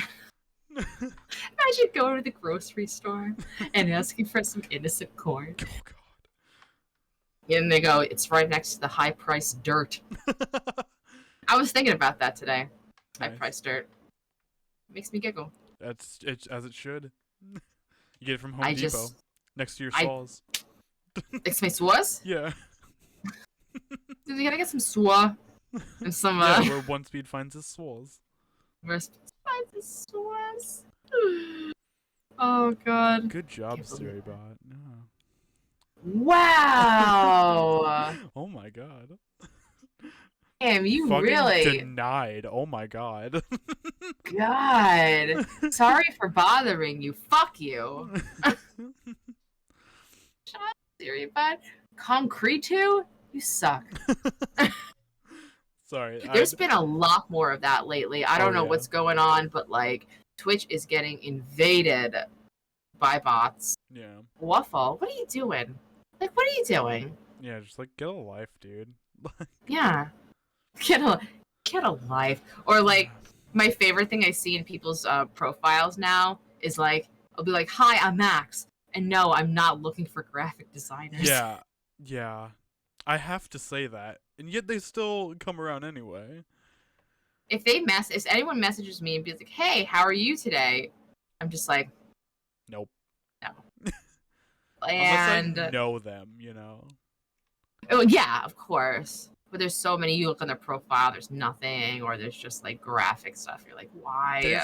There's the same type of AI generated art that I see across all the graphics design artists. Whenever I see that piece of art, I'm just like, I'm blocking this person. Is it one? What is it? Is it actually a person? Like, what are they trying to do? I don't know. I mean, it's Steal probably a your stuff? person. I don't know what it is. They're probably just trying to get paid. I don't know. I don't But actually there's so know. many of them. Yeah. Insane. It's like, well, you're not all graphic artists. Yeah, all they do is put like AI, right? Yeah. Something. AI art is everywhere. I'm not. I don't necessarily want to say I'm against AI art. I'm just against how people use it. Right. I'm not an artist. I have no place to talk. I don't know anything. Like, I know some of our artist friends hate AI art, and they absolutely have their reasons. Again, like, I'm not an artist, so I don't have those same reasons to hate on AI art. Some of it's like really pretty, whatnot. But I imagine that, like, if I was a designer by trade and I'm getting, pushed out of my company and being replaced because we could just do AI art, like, of course I feel absolutely some sort of way, and it seems that is happening more and more these days. So I totally get it why artists hate AI art if it's not real and they're being pushed out of their careers. Same with like AI voices. That's happening a lot in games as well. Can you tell when it's an AI voice in a game as opposed to a human? Yeah. Oh, absolutely. Because AI when it AI voice is like talking, you'll hear like uh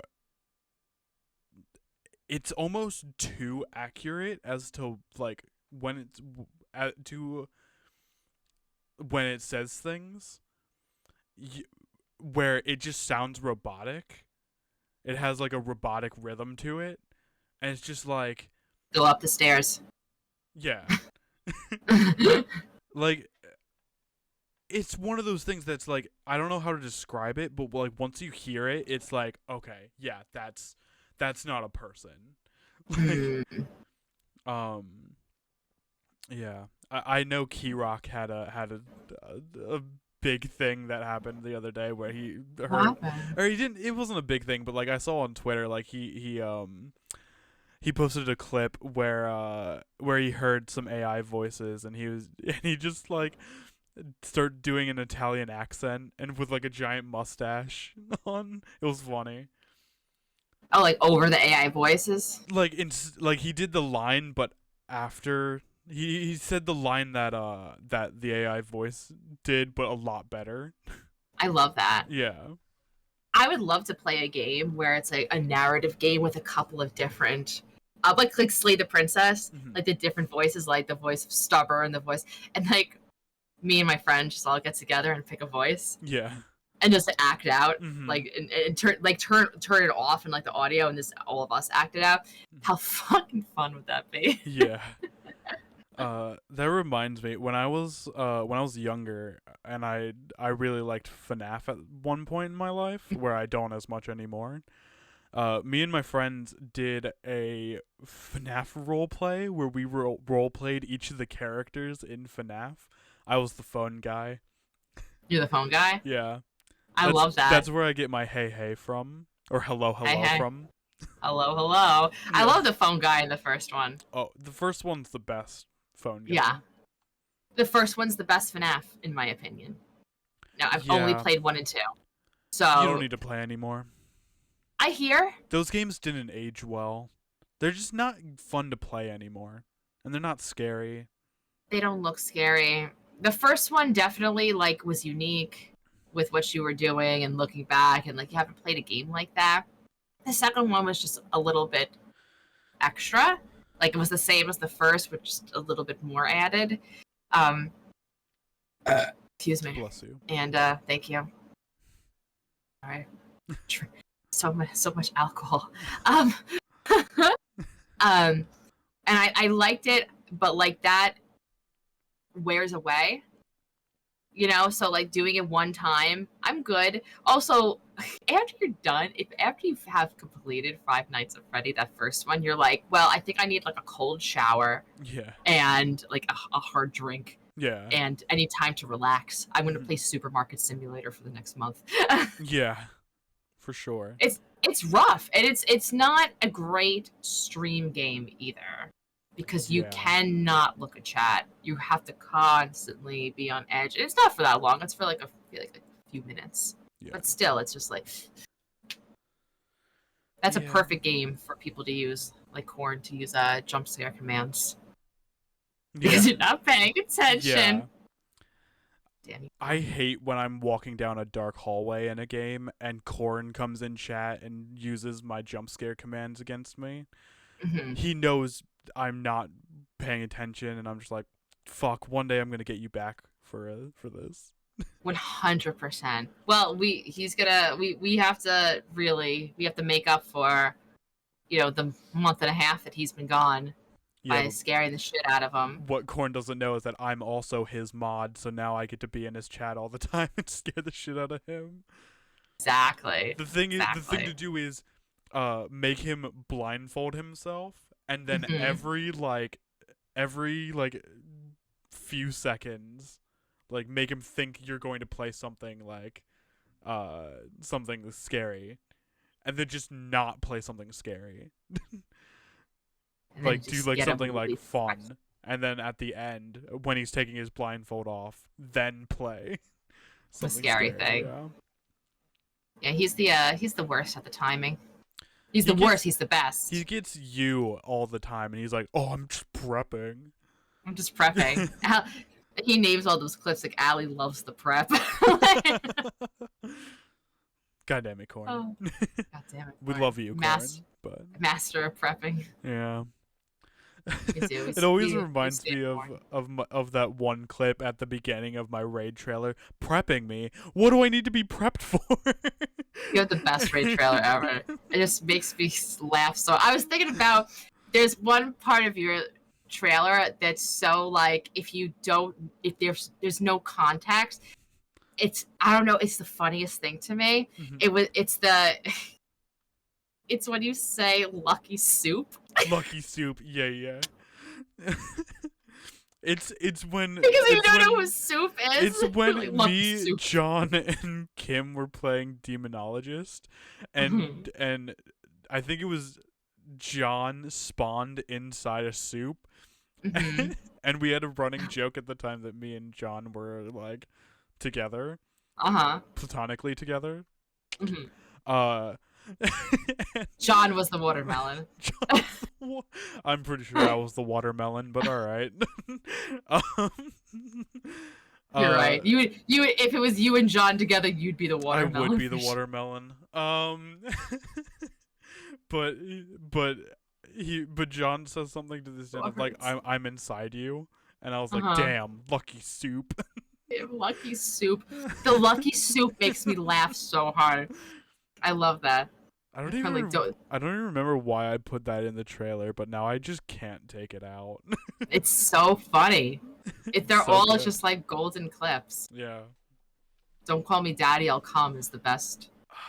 Is the best thing. It's my favorite thing ever. And it gets everyone. Everyone who like hasn't seen your trailer doesn't expect it, and then it just makes them laugh uncontrollably. It's the 1-2 punch of I'd get on my knees for anyone who calls me a good boy. And that clip, Kristen is doing what Sumi did when she first saw that clip, and she's been calling me a good boy. I'm just like, good boy. I imagine when Sumi does like, "Aw, Max is such a good boy." Yeah. And her British accent, German accent. I was speaking to Sumi. Yeah, I was looking at pictures of her. She's at TwitchCon. Yep. TwitchCon, yeah. So is Lalo. Yeah. He's visiting the Rat Pack. That's cool. Yeah. Wakey and everyone? Yep. Very cool. D-Max there. Yeah. Very neat. I'm having my own TwitchCon this month. Is it July yet? Not July yet. Well, July. Tomorrow. Kineticon. Tomorrow, yep. Kineticon. My own little TwitchCon. Meeting up with the homies. Yeah. We're staying there for a couple days too this year. Nice. It's gonna be fun. Yeah, I'm gonna wear for one day. I'm gonna wear my Detroit Become Human outfit, and then on another day, I have this Sailor Scout schoolgirl top, and I bought these glasses that are red, and they go like this, and they look like Sailor V's. Oh yeah. So I'm gonna wear that with a schoolgirl and just probably like shorts or something, and then I just have like another like Sailor Moon top and shorts to wear for the other day. But the group that I'm going with, I think, is doing a whole Lethal Company Nice. like cosplay things. Last year when they went, they did Valheim. Okay. And they're doing Lethal Company this year. Nice. I'm like, it's going to be July, and you're going to be in a giant ass fucking suit. They're going to be in and out of those costumes very quick. Yeah. And we're having a because it's pretty much one big slumber party because we're all staying in the same hotel. We're all gonna get like shark onesies. That's awesome. Yeah, it's gonna be fun. Yeah, I'm really excited to see Cremmy later this year. Oh my god, you guys are gonna have the best fucking time. Yeah. You make sure Hot Wings and Loganberry. Yeah. I need to know. I need you to text me immediately after you try Loganberry. Because I tried it and I was like, fill my coffin with this. It is delicious and undescribable. Yeah. But just like liquid candy. Oh god, it's so good. I bet. So fucking good. Yeah. She lives like in this like cool like old school big home like in the middle of like nowhere. It's really cool. It looks like it would be haunted. Yeah, I'm really excited to meet like Bruce and everything too. Bruce is a baby. Brother. Oh, he's just a big mush. Bruce, Indy, and New Kitty. Yep. I love New Kitty. New Kitty's great. New Kitty's a ginger, I think. She is. Or he is. I'm not sure if it's a girl or boy. I don't remember. I'm sure Crimson told me, but... I thought you were going to say, I'm sure Crims knows. And I'm like, I hope so. Well, yeah. She definitely would. Just love the babies. How long are you going to stay for? Just 3 or 4 days, I think. Nice. Are you driving there? What are you doing? Plane? Dad's going to a convention. He's going to drop me off. Where's Dad going? Erie Comic Con. Ooh, are you guys going to that too? Yes. Nice. So he's gonna drop you off and then pick you up a couple days later? I believe Crims is going to leave me at the convention, and I'm gonna help him pack up and whatnot. He's gonna leave you at the. Wait, so he's going to drive you the day of Comic-Con? He's going to drive me up to Crim's house a few days before the con starts. And he's going to stay somewhere. Yeah, he's going to stay closer to the convention. So that way he can set up and whatnot. Oh, is he going to be there, like, oh, he's doing a vendor, stuff? Yeah. Oh, I didn't know that. What's he selling? Legos. Your dad's fucking cool. My dad makes Lego jewelry. What? That's so cool. I'll send you his Etsy page. Yes, please. That's really neat. Lego jewelry. Yeah. Man, I love vendors at cons with all their homemade stuff. Yeah. I'm a sucker for homemade shit. Yeah, that's why whenever I go to a convention, I love going down the artist alley where there's like artists, they're selling like comic books most of the time. Mm-hmm. They're great. Or like books. Mm. A lot of at CT Horror, a lot of the vendors are books, like books. Not a lot of the vendors are books. A lot of the vendors are authors. Selling books. I was like, a lot of the vendors are One books. of them is just the Necronomicon, let's be real. Hey, you want to read from this book? Open me. He's like, I don't think I'll do that. One of the vendors is just the Necronomicon. It's just that scene from Army of Darkness where it's the pedestal of the 3 Necronomicons. Yeah, I would love that. That's so cool. Yeah. I just rewatched that actually with mostly Carl. Mm-hmm. And I thought of you with the $3. I know you love that. That and Little Good Two Shoes. Yes. Ooh, what version is that? Does it say like unrated or something? This is I don't know. This is just Screwhead. Oh, Screwhead. Yeah. Gotcha. I was like, see, unrated? Nice. It's one of them. Yeah. I don't know. I love most of the Evil Dead movies, so Most of them? Not all of them? Yeah. Which ones did you not like? Rise is not my favorite. No, of course. That being said, it's not my lead. It's not. I don't hate it. You know, I say that as an Evil Dead movie, I didn't feel like it was Evil Dead-y, but as just going into it for my second watch, as like, I'm not going to think of this as Evil Dead. I'm just going to tune into it as a horror movie. It's fine. Like, I like it better that way. Yeah. If it wasn't Evil. It didn't have the feel. Like, I can't describe it, but like the other one, the remake had the feel of Evil Dead. And I don't feel like Evil Dead Rise did. I don't know. Maybe because it was modern. It was in a apartment. I don't know what it was, but it was something. Rise is the Resident Evil Village of the Evil Dead movies. Yeah, it is. You're totally right. It is. And the remake is 7. The remake is 7. I'm into that thought process. Okay. I like that. What's Army of Darkness?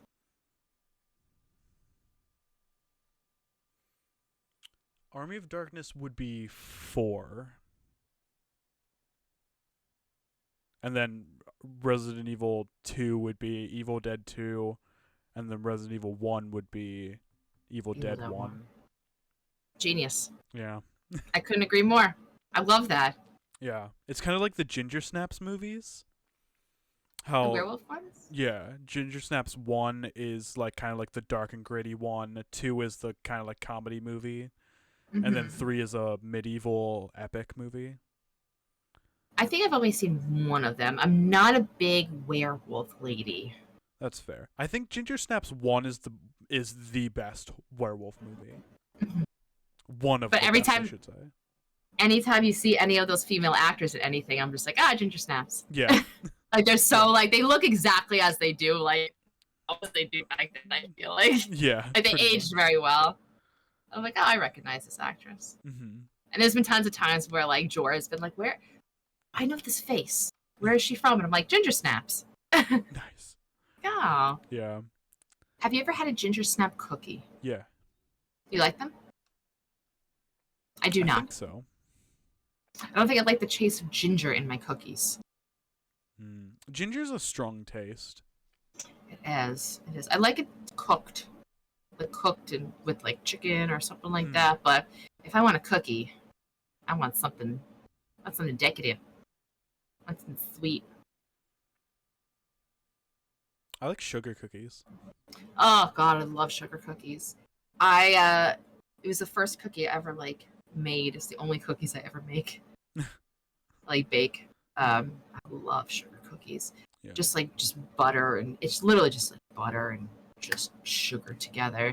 What's better than butter and sugar? Fucking nothing. Absolutely nothing. You've played Resident Evil 5 before, right? Yeah. Yeah? How was it? I liked it. Because you and I are going to play it together, right? Yeah. I liked it only because I played with someone, I think. 100%. I mean, that's like 6, too. I tried to go back and play Resident Evil 5 on my own. Don't do that. Don't play Resident Evil 5 alone. It's not worth it. Not fun. It's not fun. It's not worth it. It's not good. That's how I feel about the Dark Picture Anthology games. Oh, really? Like, I playing them on your own, they suck so bad. And, like, listen, like, Supermassive games, maybe I'm spoiled, because the first Supermassive game I played was The Quarry, which is beautiful. And then going back and playing Dark Picture Anthologies, they're just not as good. They're not as beautiful. The stories aren't as good. kind of like I played Detroit Become Human before I played the fucking Heavy Rain. I was gonna call it Sean. Fucking Heavy Rain. Sean! Jason! Jason! So I was like, Heavy Rain sucks compared to Detroit Become Human, but I played them backwards. So I think I suffered a little bit from that. I did try, though, my first time playing Dark Pictures Anthology, I did try playing House of Ashes on my own, and it sucked. And then when I went and played it with Katie, it was so much fun. Like those games, and also like when you go in and being like, the mission is chaos. Yeah. It's so fun. Yeah. That's what I love about playing with Virgo. Virgo seems so calm, but is actually a little chaos gremlin. Is she? Yeah. I played a little bit of Demonologist with her, and she was so calm and collective, and I'm like, oh my gosh, I'm like, yeah, Virgo's I can't be this way. I love Virgo. She's awesome. She's like, put this in here and da-da-da. I'm just like, it's She's exactly like me. Me and her panic in lowercase together. Actually, she Guys doesn't do. panic at all. She panics panic at all. quietly. She panics in zero. she's she panics zero. No, not. She doesn't panic zero. She panics in zero. In zero. I love that. It's the best. I love Virgo. She's awesome. It's like when Cord and I play the games together because we kind of just panic together. Yeah. We're both just like, what? Why? He's like, Allie. There's a Jor always mentions this because it was like his favorite thing watching. In Resident Evil 6, there is a part with a tank. And the tank comes out and fucking, if you don't move, it hits you. Yes. Yeah. So we kept getting hit over and over again. And then we finally got past that part. And what I'm supposed to do is, like, I have to press a button or do a lever. And then Korn on the other side is supposed to take the big gun and, like, shoot the things. Korn doesn't realize he needs to do this for, like, an hour. Yeah. And I just keep dying. And he's like, Allie, stop dying. Stay alive. And I'm like, something's got to give here. There's something we're not doing right because and Korn and Jorah's like, I'm watching. He's texting me. I said, I'm watching Korn. Just stay there by the gun and not help you and not do anything. Korn, God. Fucking Korn. God damn it, Korn. Help me. Shoot it. Shoot the zombies. Yeah. But that was probably my favorite part of the game so far. Getting hit by the tank. Him and I taking turns getting hit by the tank. And then just me being like, I'm trying to survive. And I'm like, I'm running out of ammo. Like, help me. And he's just like, Allie, run. Holding the fucking thing. I'm like, help. That was one of my favorite moments. Yeah. And loved it. How far in Resident Evil 6 have you gotten? We have finished. Which so it's Leon, Ada, we finished that. Chris, and Sherry is the people. We finished Leon. We were on Sherry. We're not going to do Ada from your recommendation. So we have to. We're almost done with the Sherry. Sherry with like the teenager guy. So we're on that, I believe. Oh, do you know who Sherry's partner is? No. His name is Jake. I'm not gonna spoil who he is, though. Wait, who is he? I'm not gonna spoil it. Do you really want me to tell you? He's Wesker's son. He's Albert Wesker's son. Wait, is he a baddie the whole time? No, he's playing me. Well, I'm not gonna go that far. Okay. But when I found out who he was, dude, it's such. I like that character a lot. When do we find it out in 6? Yeah. Okay. You find it out in Sherry's story. Because Jake and Sherry meet each other, and they're pretty much together throughout that whole story. Right. Okay. Cool. Yeah. Nice. I really don't really. I know Wesker's a bad guy. Yeah. I've seen him punch. I don't. Again, like I'm not super into Resident Evil lore, so I kind of like. I just know he's a bad guy. I don't know really anything else about him though. Yeah. Just he's a bad guy. Yeah, that's why I'm kind of really excited that you and I are gonna play 5 together. I really like the story of 5. 5 is one of my favorite story wise.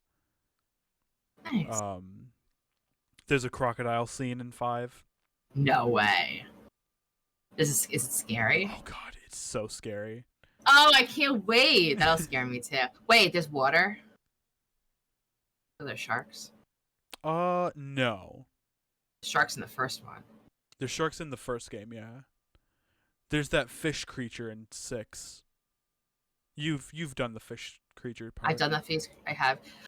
I did. Oh, I remember because I was like, no. I've watched the clip. Yeah. Yeah, the clips. Yeah, you I remember walk into that. the water and Korn is just sitting there, and he's like, and you see like the tail go up, and you're like, the tail go up. Nope. No, that's it. This is where we stop playing. Same as like the what is it? The Monroe. What's his name? Monroe. Fish Monroe. Yeah. Moreau. That when you're doing the Moreau part in Resident Evil Village, if you fall off, yeah. Tell me how scary that moment was the first time you saw it. So I didn't fall off. I didn't fall off into the water the first time. It took like 3 playthroughs for me to fall off into the water the first time. And when it happened, I was like, nope. It's just I didn't know what was going on. And then I fell off right away, crossing the thing. Just like right at the beginning. I just fucking was taking my time. The things were coming off. And I fell into the water. And then you just see, whoo, and coming at you. Yeah. I screamed so hard. Because I didn't know what it was. I'm like, it's obviously a shark. It's coming at me in the water. Yeah. That was really scary. They also had something, correct me if I'm wrong, in 4 remake where you're on a boat, right? And you have to. That was also not good for me. That was a giant salamander, I believe. That was a salamander? Are you fucking kidding me? Nope. That was a salamander? Yeah. I'm scared of a salamander? Yep. Well, it's in the water, so I can see why. So. Watermander? Yeah. Actually, something I really like about Moreau's design, there's a scene where you walk into, like, so before Moreau turns into a fish, or before the boss fight, you walk into this tent and Chris is in there. And after that cutscene is done, there's a scene where you're on this like wooden platform and Moreau comes out of the water and he doesn't have his like cloak on, and you can see all of him. If you look on his arm closest to you, you can see he has a tattoo of Mother Miranda on it. Or really? It's not of Mother Miranda, it's representing her. He has, and you can like see like his devotion to her and how much he wants to be around her. I'm just like, oh, poor guy. Poor guy. Mother Miranda doesn't give a shit about you. Oh yeah. She's such a cool character though, man. Mother Miranda? Yeah. Yeah. I love her character Me too. so much. Even like it's cool to see like Moreau, even with Lady D, like they're all so obsessed with Mother Miranda and like wanting to like appease her so badly. Yeah. You know, even though like she's like a piece of shit to them. Yeah. It's just like, we love you, Miranda.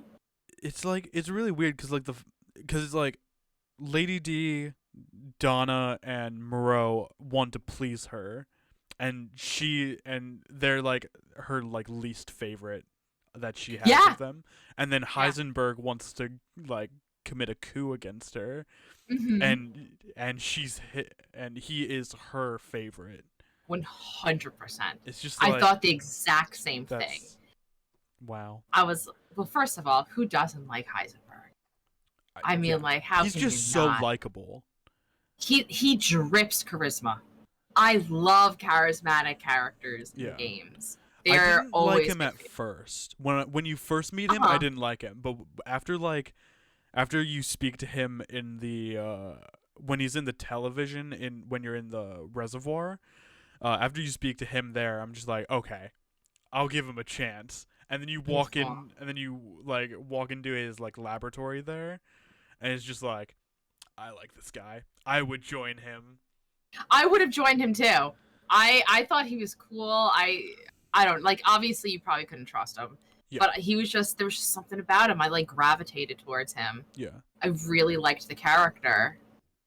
My favorite thing about Resident Evil 8 was when you start to find the jars, and it's just like head, and I'm like, it's dead. Why do I have to keep playing this game? Like it's like, find your baby. My baby's head's here. Okay. Yeah. My baby's leg is in this jar. My baby's heart is in this jar. Or whatever it is. I'm like, it's dead. Yeah. This baby just got limbed. Like, like, Yeah. why are we here? Why Yeah. can't we just go home now? The part that makes me laugh for no reason is when it's when he first finds out that Rose is in those jars, and he Yes. drops the jar. Mhm. Yeah. I laughed uncontrollably the first time I saw that. I watched you play that because it was when you find the jar and you're with the merchant, right? Yeah. Yeah, yeah. It's when you leave And the he's- Castle and you go find the merchant in the village. Mhm. And you see the fucking jar. That part made me laugh too. It's just so the finding your baby in multiple parts in jars is so funny to me. Yeah. Because I'm like, the whole point of this game is trying to find your baby. Well, baby's dead. Go Yeah. home. Like That was the come thing on. with 7 too. Like, everyone was like, Mia's dead. She's gone. Like, and you know, I was thinking about it. Like, we all give Mia shit for everything that happens in 7, but she specifically told Ethan not to go to the house. Why did she go in the first place? So she was conducting an experiment with a group of scientists for Evelyn, who is that little girl. She crashes the ship in that like little area. Yeah. The what is the name of the family? What's their last name? Don't say Hackett's. I'm like, oh my, don't say Hackett's. But the hillbilly family. Yeah, that family. Mhm. So they find Evelyn and Mia and no one else. I don't think they find anybody else. I think those two are the only survivors. Okay. Zoe takes Evelyn up to her room.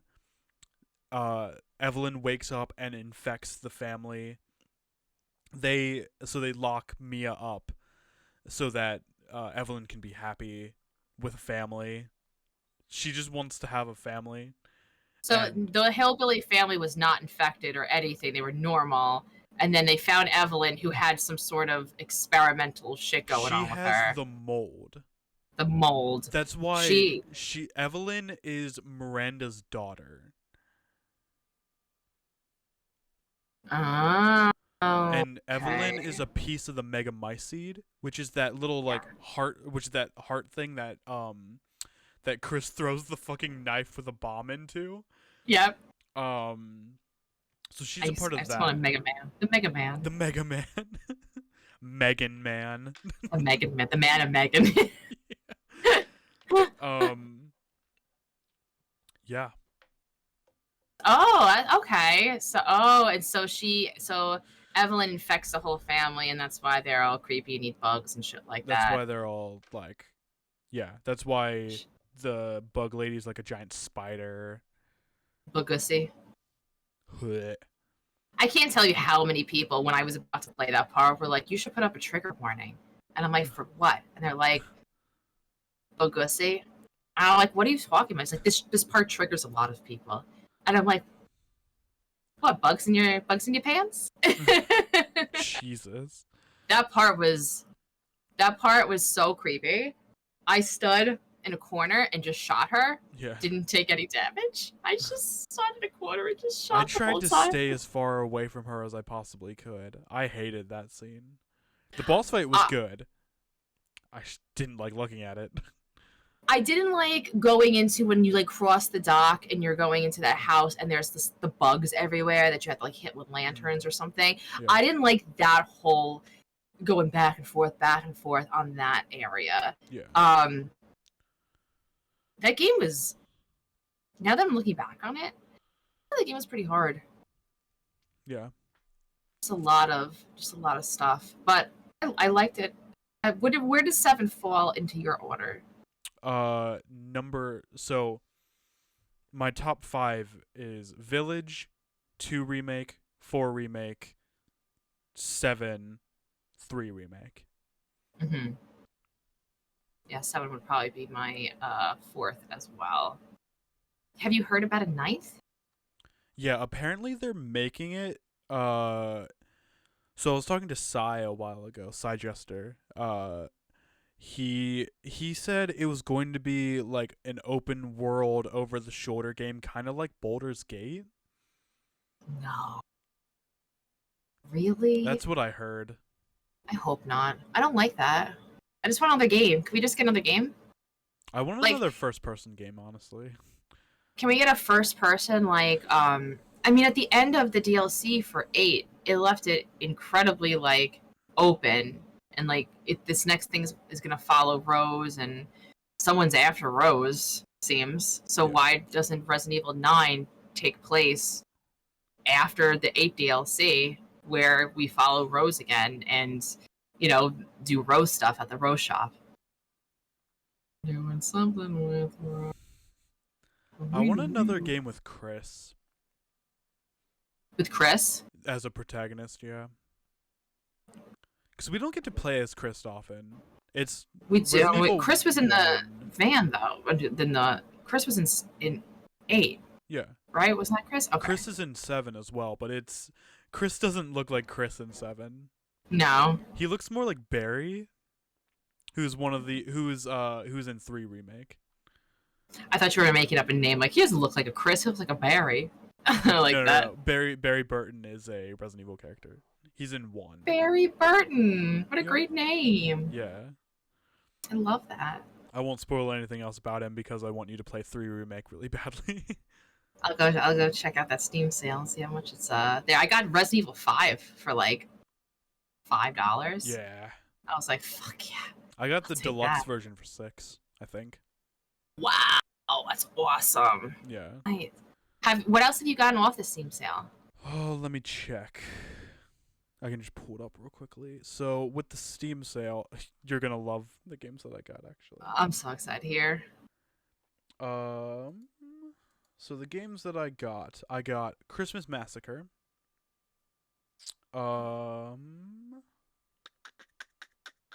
Control. Murder House. Murdered Soul Suspect. A Plague Tale: Innocence. Gothy recommended a game that I should play called Spaghetti. Don't know what it is. I don't know either. I'm gonna play it. I got Sucker for Love as well. I'm gonna get Sucker for Love: A Day to Die For. I want to play the second game so badly. Is that the second? That's the second one? Yeah, A Date to Die For. A Date to Die For? Yeah. Well, I think I got maybe 1, maybe 2 smooches on the first one, so I am really interested to see how many you get. Please, if you're gonna stream that, please let me know when you're streaming it. I need to make sure I'm there. Yeah. Because if you guys don't know in chat, Max is so good at dating sims, and I'm so bad at dating sims. Max gets all the smooches, and I get none. It says a lot because I'm awful at talking to women in real life. Same. Video game women just make more sense. They do. They have no soul, so it's easy to and talk. they have like two dialogue paths. You can either be nice to them and get them, or be mean to them and not get them. Or not get them. Yeah, I mean, I try. I'm not good either at in real life. Like, the older I get, the worse I am. I mean, at that just being trying to said, be you have flirty. 5, 6 Twitch wives. Yeah, I'm very, very not All taken. of them. Very taken, excuse me. All of them, my moms somehow. Yeah, yeah. I've got our family tree is fucked up. Oh yeah. It's so. It's just everyone's just blind VA. Everyone is my mom. Everyone is Max's mom. Every one of them. Oh, it's so good. Have you ever gotten hit on in public? Anyone has ever said anything weird to you? No. No. I was at a bar when I was way younger, and my friend Kaylin, it was her group of friends, and one of her guy friends went up to a girl and said, "Nice shoes. Wanna fuck?" I'll never forget it. Was this person Corn? So, yeah. Corn's got some game. No, this guy was super creepy dude. But man, what an opener. You gotta have some confidence to just go up to somebody and be like, "This is the line I'm gonna use." Yeah. Well, not even like, it would take so much for me to walk up to a girl I think is pretty. Like, oh yeah. I would have to have at least 3 drinks in me to do that. I need confidence too. Yeah. I wouldn't be able to. I mean, I haven't been single since I've been with George since I was 20 years old. But like, I can't even like imagine walking up to somebody now or like trying to conversate. What I am good at is letting you know that you should conversate with me. Like letting you know I'm like interested in like talking or something. Good at like body movements and stuff like that, but I'm a good closer. I'm not a good opener. I get to, and I'm also in my head, I'm just like, person doesn't like me. Why would they like me? I'm just me too. So self-doubting like that. Yeah. That's my biggest thing too. Like, if I like someone, I'm just like, oh, I really like this person. But I take every small thing and be like, oh, they hate me. Like, and that goes with every relationship, whether it's platonic or romantic. Like, they're like, every now and then I need my friends to be like, hey Max, I don't hate you. You know? I'm like that. Oh, you know, I would never hate you. Sure. There would never. You can fucking spit my onion rings. You know, like Eminem, and I wouldn't hate you. I would just like to say this out loud. I would not do that. No, of course That's you wouldn't. really weird. I do, admittingly, get a little, not like flustered, but a little like, look at me, when I get hit on, in public, but like in a not creepy situation, not like a hey, nice shoes, wanna fuck, but like here's a example. Jor wanted to go see a band called, I think it's Coheed and Cambria. Yeah, I love Coheed and Cambria. So Jor loves Coheed and Cambria too. My soulmate. Not like Coheed and Cambria. I can't do it. That's fair. Can't do it. It's just a little too fruity for me. So, so I went to a show with him, but then like we were in the standing room, and I'm like, my back hurts. I'm gonna go stand in the back. You stay here in the front. Enjoy yourself. I'll stay in the back. When I was in the back, I was standing next to a guy, and he was just like, you were bopping or whatever. He's like, you like this band? And I'm like, no, nah. And then we were talking the whole time. Mm-hmm. We were just like chatting about like whatever. And then he was like, "Can I buy you a drink?" And I was like, oh. I'm like, "I'm married." He's like, "What?" And they get mad. They get like upset. Yeah. Because I'm also like flirty back. Sure. Because that's just like my personality. I'm just not flirty, but I'm nice. Yeah. I'm nice to. I don't want to be mean. Like I'm nice to everyone. But I recognize when it's like, "Can I buy you a drink?" I'm like, okay, I should, not be an asshole anymore. Yeah. Let them know. Also, I would never take a drink from somebody that I didn't see made. That is my number one rule, especially being a woman. Like, especially at a concert. At a concert, I'm like, this is roofied. I need to watch the bartender make it. I'll order myself a drink. Yeah. Like, I'm not gonna take a drink. Yeah. But when that does happen, I get a, can I buy you a drink, or what's your name, or da-da-da. I'm just like, oh, the guy.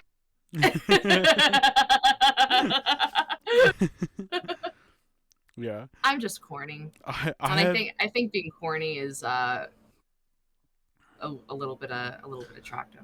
I had the worst experience in high school with a girl.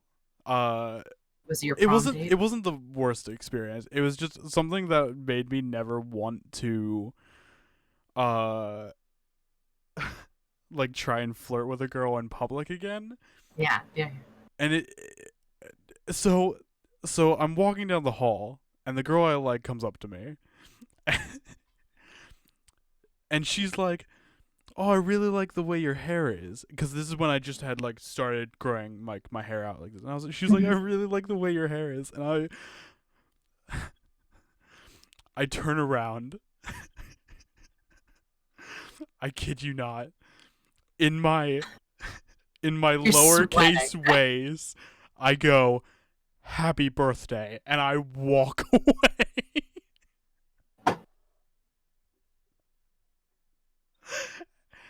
I kid you not.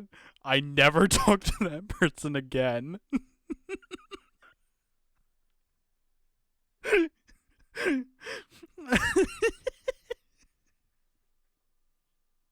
What?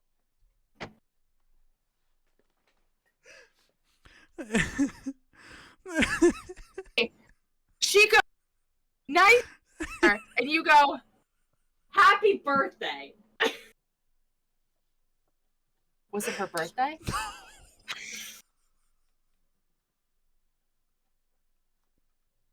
I didn't know what to say.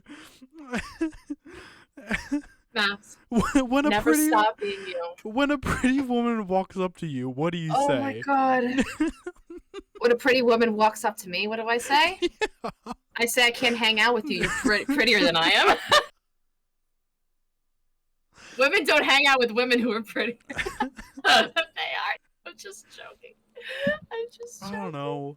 It's just like I was really flustered. I didn't know how to say thank you when I was I was just like, yeah. I'm pretty sure she still remembers this. I can't talk to a cute boy. Mm-hmm. So like if like I don't know.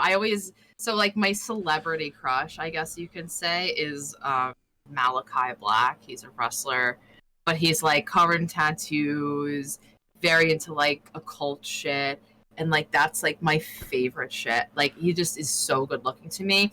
And I always think about like, what if he approached me on the street and asked me for the time? Like I wouldn't be able to handle it. If there's anyone who's remotely cute who comes and talks to me, my face immediately turns red. Yeah. Like I can't handle it. Mm-hmm. I'm just one big like sweat ball. Like right now my back is sweating from that fucking happy birthday comment. That was the greatest thing I've ever heard. You have told me though about you asked your crush to prom. Yeah. Right? And she went to prom with you. Yeah. Like, what were you thinking in your head? Like, after their happy birthday, and now you got this girl saying, "I'll go to prom with you"? Like, tell me about your thoughts. That was like 2 years later, I think. 2 years later? I was like, I guess I learned how to talk to women at that point. What's your opening line? I think I literally just walked up to her and she was at her locker and I was just like, "Hey, what are you doing on Saturday?" And she's like, "I'm going to prom." I was like, "Do you have anyone to go with?" And she's like, "Nope." And I was like, "Want to go with me?" And she's like, "Yeah." And I'm like, "Sick." I walked away. That's awesome. So was that junior or was that senior prom? Junior. Your prom? Did you go to your senior prom? Yeah. I did not either. Junior COVID prom happened when I was in my senior year of high school, so I didn't get to do much.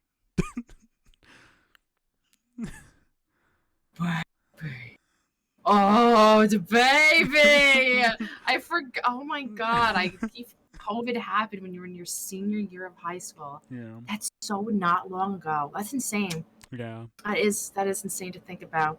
I went to my junior prom, but like, okay, so like I think I've talked about this before. Like I hate talking nicely about myself, but I'll say it in this way. I didn't blossom until way into my 20s. Like I didn't like lose weight or like, you know, get even like remotely okay looking until I was like way older. So like I was just kind of this like fat fugly thing in high school.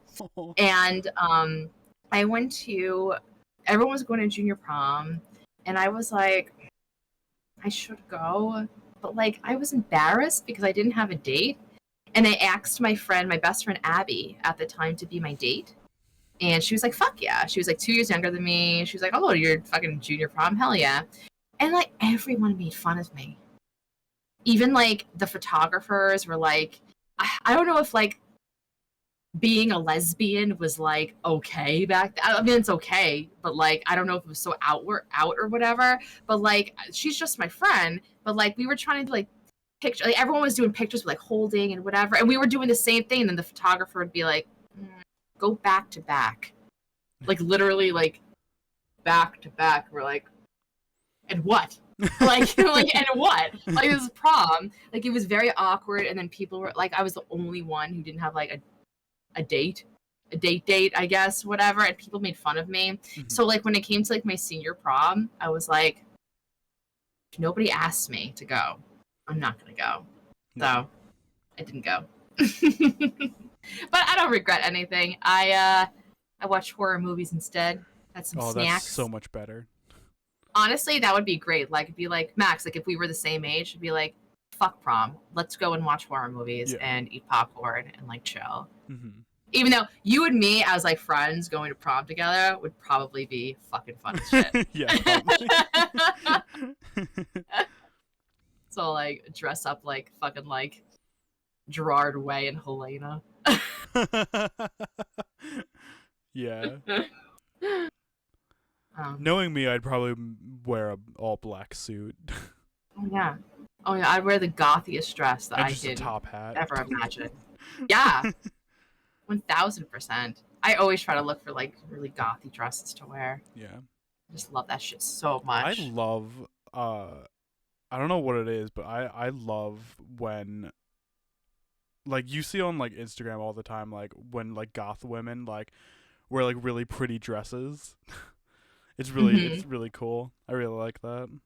I love that look too. Yeah. I just like alt looking girls a lot. Mm. It's like alternative looking girls. Yeah. And I feel like it's so much more accepted now that like when I graduated I graduated high school in 2008. So like back Jesus.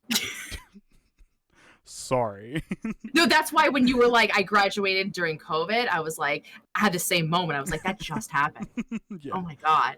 And so I graduated back in 2008. And back then, like, I'm going to throw this out there. It wasn't attractive to be goth. It wasn't attractive to be alternative. It was attractive to be like preppy and stuff like that. And that just wasn't me. It's not ever going to be me. So it was just, people just didn't understand. And then like, and now even like, I feel like being alternative or being gothy, and even like you said, like having like like be like gothy, dark hair, makeup, whatever you do, but having like a nice like floral dress on. Like I think that's so attractive. I think that's so beautiful, and I love that people are more accepting of how, everyone's expression. You know, rather than it's just one way. It's just you know, being, I don't know, being straight or being preppy or being a jock or it's everyone how they want to be and how they want to be represented. There's somebody for them, and they're not, I feel like, as judged as much nowadays. I don't know if because you were just kind of got out of high school, was it like that in your high school? Like, were there more gothy kind of alternative men and women? So there was a lot more. Yeah, so there was definitely a lot more goth kids in my high school, but I feel like I was one of the only people who like kind of had a crush on all the goth girls. They were just pretty. They're pretty. Yeah, and nice. Like they were a lot of times nicer than the popular girls. Yeah. There was a lot of popular girls that bullied me for some reason. Why did they bully you? Like, don't know. Probably better hair. Probably yeah, just they're a better probably jealous. guy. I would bully you because of your hair because I was jealous. For sure. A lot of the guys that they hung out with were just not cool. Like, there was this guy who was just really creepy. He was just, yeah. Everyone hung out with him, but no one liked him. It was just like, why the fuck are you hanging out with him then? That is so weird. Yeah. I had a. Do you remember do you remember the show? You probably didn't watch it, but Lizzie McGuire. I know of it. You know of it. So Lizzie McGuire is played by Hilary Duff. Yeah. And she had, you know, all throughout her, like, you know, I guess elementary school life, she had a friend named Kate. And when Kate and her got into, I'm not sure if it was middle school or high school, let's just say high school. When her and Kate got into high school, you know, Kate came into high school, blossomed. Sure. You know, beautiful, you know, cheerleader kind of thing. And every time she saw Lizzie, she'd be like, you know, ew, whatever. And, you know, that was her best friend. And Lizzie is just like, I don't understand what happened. We were best friends. You went away for a summer, came back, and now you're Miss blonde hair, blue-eyed, perfect, you know, everything, and forgot about. I had the same thing happen to me. God, me too. You did too? Yeah. Oh my God. I had a girl, and she was my neighbor. She lived 2 houses down from me. Her name was Paige Bencourt. She's married. Has a different name. But we grew up together, and you know, I was more of, you know, brown hair, brown eyes. We would like the opposite, which I love when you have an opposite-looking friend, because then you can go out, right, and the boys would be like, you'd have a blonde and you have a brunette to choose from. You know what I mean? But she was, you know, we were friends, best friends. And then when we got into middle school, all of a sudden, she got so popular. I think she grew boobs. She grew boobs. She had this, like, these eyes that were just piercing blue. Like, she just presented just so, like, elegant, whatever. But instead of being kind to me and being my friend, she decided to join, like, dance classes, and those dance classes were with the popular girls. Yeah. And she completely not only forgot about me, but was mean to me. Yeah. And she was mean to me until my senior year of high school, where she was like, she said to me, she's like, I think you're really cool. She's like, you're very unique, and not many people are unique at the school. And she actually signed my yearbook and, like, said something similar too. So I'm like, that's really nice. But she completely Lizzie McGuire'd me. And I'm like, what did I do? Like, yeah. We can go in different paths. Just don't be a butthole to me. Yeah. You know? What happened to you? Like, yeah, so I had a friend in middle school who was my best friend.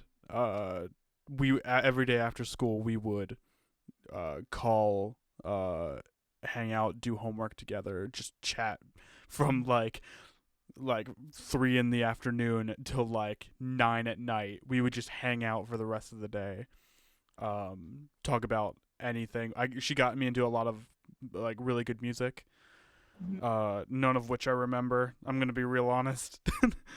But after our third year of middle school, we go to high school. She becomes one of the prettiest girls in school. Uh, and everyone's like pining after her. And she's like, yeah, I can't be seen with you because everyone hates you, which I don't think everyone hated me at What? that time. I think it was just like I think I only believed that because I really liked this person and Did she I say looked that up to to you? her. It was she didn't say that to me. She was like she was just like she didn't want to hang out with me because I was just not popular, I guess. Right. She has Um this new group of friends or yeah. whatever. She kind of we kind of I kind of became like the metalhead that I am now. I started wearing black, growing my hair out, and she was like, "I can't be seen with this person," and I was like, "What do you mean?" I'm like, "We're still friends, right?" And she was like, I don't know. We just kind of, we just kind of That split was apart, and I was this. like, "Oh, I wish I could still talk to her." That was like the same. Like you have something wrong with like people wearing band shirts Yeah. and being kind of like metal. I remember my first day of high school. I remember my outfit, and it was this oversized Atreyu shirt with those trip pants and the jeans with the trip pants with the chains from Hot Topic. And I remember the first day, everyone I was going up the stairs, everyone just kept going jingle bells, because I just kept jingling because of the chains. Mm-hmm. And I was just like, shut the fuck up. Yeah. I want you to shut the fuck up. Um, but yeah, I didn't have there was I actually told the story to Joy the other day. There was it was my one time I was trying to be baller and put myself out there. In ninth grade, I used to love to wear pants and get patches Mm-hmm. of like bands and iron them onto the pants, right? And I had a Sublime patch and it was on my butt. And there was a new kid in school, and he was in my science class, and he said, "I like your Sublime patch," and I was like, "Oh, thank you." Hey, like kind of like you were like looking at my butt kind of thing, and we became really good friends. And I really liked him, Mm-hmm. and ninth grade hormones, and we were on AOL Instant Messenger, and I told him that I liked him, and I asked him to be my boyfriend, Mm-hmm. and he was like, "Yeah, that's fuck yeah," and I was like, "Really?" I'm like, "Oh my god!" So the next day I went to school, and we always sat next to each other in science class. And he comes down and sits next to me, and it's just thing, like he barely talked to me. Like the bell rang, he booked it out of the room. I was like, "What the fuck?" And then he messaged me that night, and he was like, "It was weird. I don't want to do this." And I'm like, "Okay." He's like, "You want to just go back to being best friends?" And I'm like, "That's fine." And he never talked to me again. Jesus. I was like, "What?" I'm like, that really does something to like your self-esteem, Oh man. yeah, for sure. Like you're so fragile back then. I'm like, come on. Mm-hmm. I had a Whatever. really weird experience when I started getting into metal. I had Tell me. someone walk up to me, and they were a friend of mine for a while, and they were like, "So I hear you're getting into metal, right?" I'm like, "Yeah," and I don't know. I laugh about this now, but it really hurt my feelings at the time.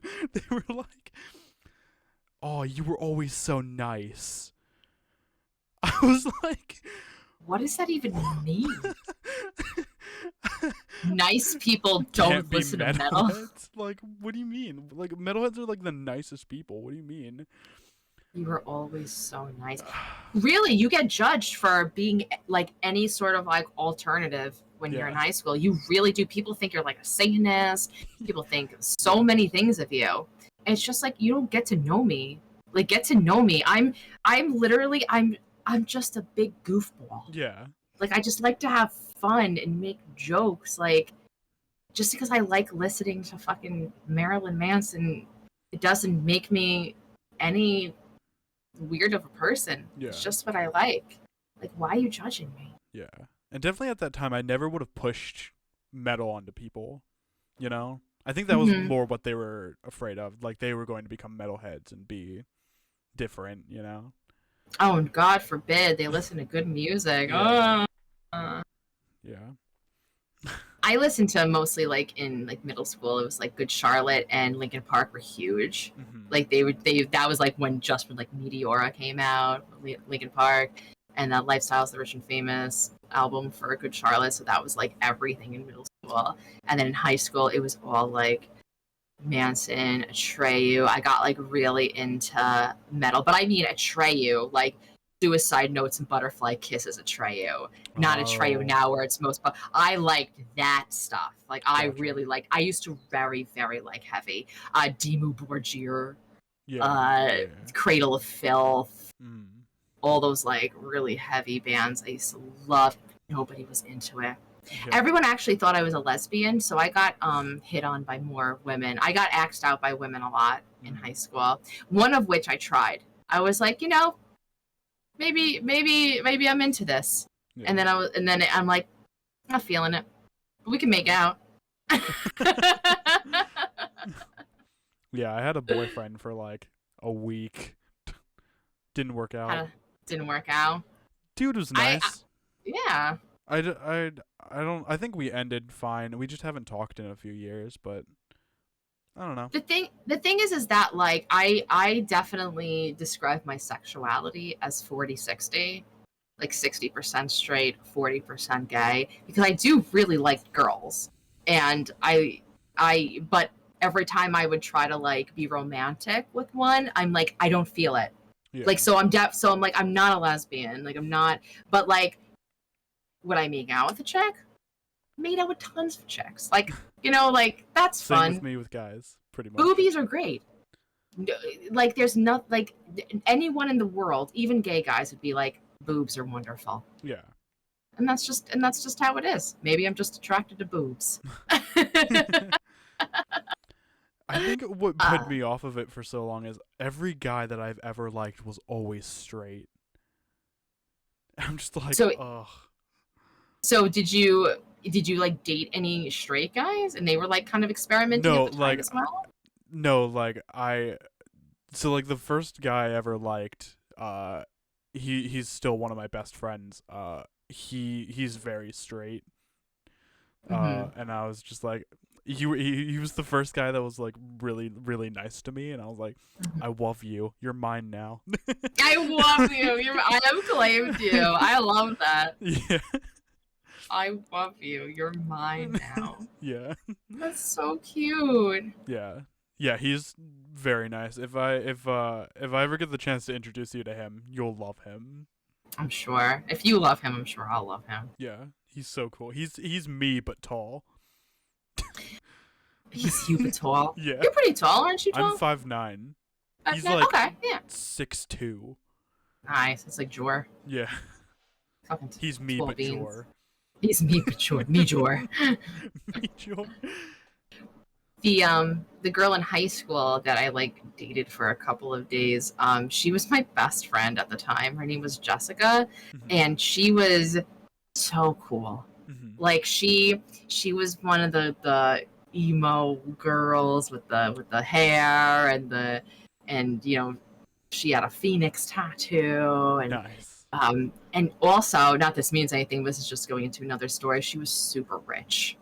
So on Long Island, I don't know if you've ever heard of the Hamptons. Okay, so I was not rich, but I lived in like the suburbs of the Hamptons. She lived in West Hampton, and her father owned a restaurant on Dune Road, which is like the road in the Hamptons where it's all the rich people houses, like Diddy lives there, like stuff like that. So he owned a restaurant there on Dune Road. And for her sweet 16, she had the coolest sweet 16. So for her invitation, she made CDs and with cool packaging and stuff. And she asked like 10 of her closest friends, like, what's your favorite song? So she would put like Ride the Wings of Pestilence, Alley, and like it would be on the CD. And and then in the CD was a ticket stub for a concert. So that was your way into her Sweet 16. Her Sweet 16 was punk themed. So everybody had to come dressed up. It was at the restaurant. think it was called Oceana or something. It was at the restaurant, and she had the band Bayside play. Yeah. And it was so cool. She picked us all up in limos. She had like a giant ice sculpture of a guitar. There was a sushi bar. There was an oxygen bar. Like, it was so fucking What is an oxygen cool. bar? Oh, if you ever get a chance to do it, it's fun. So what an oxygen bar is, it's pretty much they have different flavored air. Now, I know that might sound funny, but imagine going into a store and in tubes are like different, almost like colors. And what you do is you put the thing up your nose, right? Like, kind of like when you're in a hospital and they have to put, like, you know, for air, you put the thing up your nose and back here, and right over here, how this is attached right here, you would take this off and you'd put it in one of the flavored air containers, and you'd breathe it in, and it's oxygen, but it smells like watermelon. And it's supposed to be like calming. So it's not like, so it doesn't have any like weed not in drugs, it, right? Okay. No, there's no drugs. We were all young. Okay. There's no drugs or anything. It is a rich person's thing. Okay. You know what I mean? It was just like when you said oxygen bar, I was like, do they like bottle air? Is it like really expensive? What is happening? It's very expensive. I actually asked the woman who was doing the oxygen bar. I go, how much does it cost to rent for the night? And she told me it was $3,000 for the night. Jesus. And her party was like a few hours. You know, what could have been like 5 hours or so. But yeah, you go there and you just, it's like, kind of like a hookah bar, but instead of like you like vaping the hookah, you just, there's nothing to blow out. You're just inhaling flavored oxygen. Huh. Again, it has no anything other than being flavored oxygen. It is a rich person's thing. But that is the girl that that asked me to be her girlfriend. And I thought she was really cool. And I'm like, I think I can do this. Like, she's cool. And I've made out with her before, like, plenty of times. But I just because I'm not gay, I didn't feel the, you know, the romantic, you know, connection that I do when I'm with a guy. So that's when I knew. Yeah. That's when I know. Only 60-40. Fair enough. Yeah. I don't know. My taste in people is all over the place. Your taste in people? Like, what I look for in a partner. Yeah, let's talk about that. What do you look for? Like, what do you look for exactly? I'm gonna be honest, I don't know. Like, a connection, like, obviously, like someone that is easy to talk to, right? Yeah.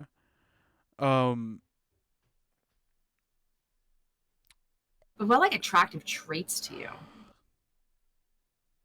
See, that's the thing. Like, I've liked all kinds of girls, like short women, tall women, like big women, small women. Like,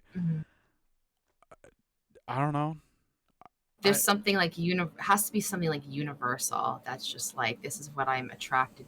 This is why I'm attracted to all you women. You have this thing. It's so hard, such a hard thing to explain. Yeah. Love. Right? Like, for me, it's I think it's because I grew up like fat and ugly that I don't look at people like romantically partnership. I don't look at their looks. Like, obviously, like, I have to be attracted to you. Sure. But attractiveness doesn't mean that you have to look like you know, Pedro Pascal. Sure. You know, attractiveness can just be like, there's something about you. Like, someone who is charismatic can get you so far. Like, having charisma and that confidence to make jokes, that's so attractive to me. You know, like, I always joke because when I was younger, I always told my mom, I'm going to bring home Marilyn Manson. Like, that's what I'm attracted to. Goth, a guy liner. And I'm totally attracted to that too. A gothy guy. Chris Motionless, I think he's beautiful. He's so hot. He's like so hot, yeah. So sexy. Yeah. But like my partner now is super, like, I don't mean this as an insult, but like plain Jane. Like he's a nerdy school teacher with no tattoos, but like there's something about him that was attractive to me. And I think like when it comes to like Jor, what was attractive to me about him was how funny he was and how much he was into me. Like if a guy is super into me, it's just like you can do no wrong. Like that's so attractive. So like looks or whatever. Like I dated a guy who was 400 pounds once. But like he was cool. Yeah. Like he treated me good. Like I don't care. That's what annoys me about people who are like, oh, she's fat or she's this or she's that. I'm just like, no, she's not. Why do you gotta judge people so much right away on what they look like? So charisma, when you roll high on charisma, that is is the most attractive trait to me. Yeah. I guess what it is I like people who are the opposite of me. Whereas I'm very shy. I keep to myself a lot. I like people who like who I guess are like you like are loud, like you know what you want most of the time. Like someone who can like talk to me and I could just like just keep the conversation going. I like that. I like people who sound good. Like Elvin has a really nice voice. I really like her. Elvin's voice is beautiful. I sometimes listen to her to help me fall asleep. And usually Irish, and I don't mean this insult, Irish women accents, a lot of times don't do it for me. She has something like an intonation to her voice that's very soothing. And I totally understand where you're coming from. I think I just like the way she sasses people. She's super sassy. She's the best. I do too. She's super sassy. Elvin's just so cool. I want to be Elvin when I grow up. Me too. One day, if we ever have Elvin on the podcast, I'm totally doing a full Elvin fucking get up. I would kill to have her on the podcast. She's cool. She's streaming right now. She's doing Apex. She sure is. Oh, she's doing Apex again? Oh, she hates that game. She doesn't hate Why does she play it? She doesn't hate that game. She was just playing it the other day. That's kind of actually, that makes sense what you just said with like the opposites. Because I always say too, like my favorite, and this doesn't like me and Creamy are super, super similar. So I don't mean this as like an insult or anything to her. My favorite people to play games with are people who are opposite of me. Only because Creamy is totally the exception because her and I complement each other so well. But like playing games with you, and I would say like playing games with Kim is like my fave because we don't need another me being really loud and obnoxious. And I don't know how to be in lowercase. I can only be an exclamation point like the whole time. Fair enough. So if like, let's say like you and Kim are loud, obnoxious like me, and then we just get together and play a game, it would just explode. Like I need that balance of you and me, kind of balancing each other out. And like you said, you're shy, you may be introverted, I'm extremely extroverted. You're quiet, I am loud. It works. It just works really well. I definitely agree. I think Kim is my one exception because me and Kim are so similar. You guys are very, very similar. Yeah. Although I get a little bit more scared than I feel Kim does. Yeah, 100%. I agree with that. I feel like Kim is just a wall. Just a stone wall. She is a wall, and once in a blue moon when something gets her, it's like, it's like Halley's Comet. Yeah. Yeah, because sometimes, like I'll have that though every now and then where I'll have the opposite where like something will happen and I just won't get scared. Like that scene in Bloodwash where like there was that big scare at the beginning and I like was so upset. I was so upset that was fucking ruined with the guy in the basement. was so there upset. something else that was gonna happen there? Or No, like... it was just something the audio and something was off. Okay. And then that because of that didn't give you the scare of you turning around and fucking the dude was there. Because that was a big that gets everybody. Yeah. I'm sure it would have gotten me too, but for some reason it pointed at the like toolbox or whatever, or like the washing machine or something, and it was just like it's just a loud noise and like a toolbox, and I was like, "Huh, all right." I love that. Yeah, I'm super excited for you playing the Papa Combo games. How did you like Night Security? Yeah, Or did you find it boring? I definitely didn't find it boring. I definitely wish I played Bloodwash first though. I like I liked Bloodwash a lot more now that I've gotten like sit and like enjoy it a little bit more. I think I only didn't enjoy it. It's not that I didn't enjoy it. It's that I wish I didn't play Night Security first because I was expecting Bloodwash to be a little bit more scary than it was. So that's why a lot of things didn't scare me as much. So I love Bloodwash. It was just so entertaining. It's so entertaining. Oh my gosh! And Murder House. Bloodwash didn't feel like a complete game, maybe because it was so short. But Murder House feels like a complete game. And Murder House is the one that, like, when anyone's like, "Oh, you want to try a public combo game?" The best one's Murder House, and I couldn't agree more. Really fun. The ending's really cool. I'm really excited for you to play those. Yeah, I'm really excited. I got a couple of like storybook games. One Speed recommended The Wolf Among Us, and I really liked that. He showed us the trailer, and I'm like, I think I'm gonna get this. Yeah, Telltale games are very good. Like The Walking Dead, the Batman game, the Stories from the Borderlands, or Tales from the Borderlands, I think it is. Telltale just makes really good. They're very similar to like The Quarry. They're choose your own adventure games. I think Walking Dead and the Batman game are the best ones. Yeah, Corn doing those Walking Dead games, that would break my heart. It make me cry so much. Look in chat. We were just talking about Elvin. We were just talking about you. Hi, Elvin. Hi, welcome in. Welcome, Raiders.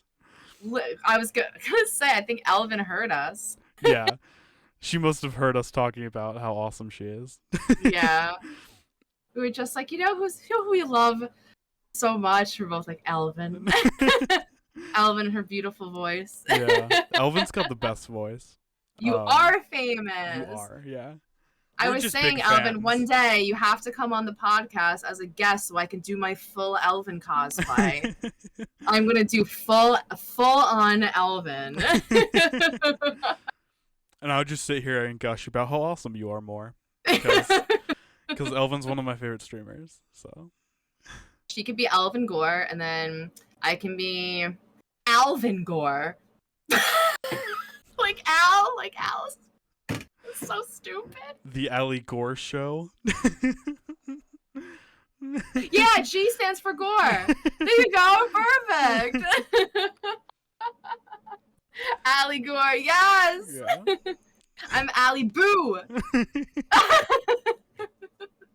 I love it. Absolutely. Oh, I'm sweating. We were talking about Elvin. Max just played his first Night Security first Chilla Arts game and Papa Combo game. We were talking about them because those are some of my favorite developing companies. I just love the pixels. I just love 80s horror. Yeah, I did a stream dedicated to how much I appreciate Allie, just because she got me those games and I needed to do one anyway. So I was like, so Allie likes these games. I know for a fact I'm going to like these games. Oh, sorry. Okay. I don't mean to interrupt. but I was watching a bunch of Channel 13 horror videos. Mm-hmm. Power's reaction to, I think it's the 9th floor with all the dolls. Yeah. Did he just like get up and leave? I don't know if that's the one where he gets up and leaves, but he walks around that corner and he makes this sound. Power makes this sound every now and then where he's like, meh.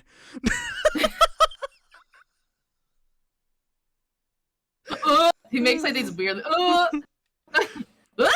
He goes like these like weird ass sounds. But it's just. I wasn't expecting him to make a meh noise. Mm-hmm. Yeah. I don't know. He's never scared. He's never scared. He just has manly back spasms. That's on me, guys. I'm sorry. It's all Don't throw out any fake information to Elvin and her community here. He's never scared. He's never once been scared. He's Stone Cold Mount Rushmore, whatever he fucking says. Stone Cold Steve Austin Rushmore. Bricked up Mount Rushmore, or whatever he says. Yeah. Codename Watermelon. He never gets scared. He just has some medical issues, and he gets these like manly back spasms, and that's it. So when he runs away and he's screaming, it's just because he needs his pills. My favorite is when he's playing that VR horror game and he just falls flat on the floor. And the camera zooms in on it. Yeah. Oh, when he like runs into his window. I don't know if he runs into his window, but he just like he gets scared. Oh, and, he like, collapses on the floor. Yeah. Collapses. Yeah. Oh, it's so good. Well, he has the same fear. That's how we bonded. Him and I have the same fear of like the water and sharks. Yeah. So he's done like some VR horror, like underwater horror. Underwater. my diphthong. Hold on. My diphthong. Underwater horror. Underwater horror. It was very entertaining to watch. He's been doing some workout streams. Yeah. In the morning, and I make fun of him because he'll be stretched and then he'll just be like that. Like making like noise, and I'm like, what's zip bob dop? He's like, you gotta make some noises when you work it out. I'm like, the only noises I make when I'm working out are like, imagine me at the gym.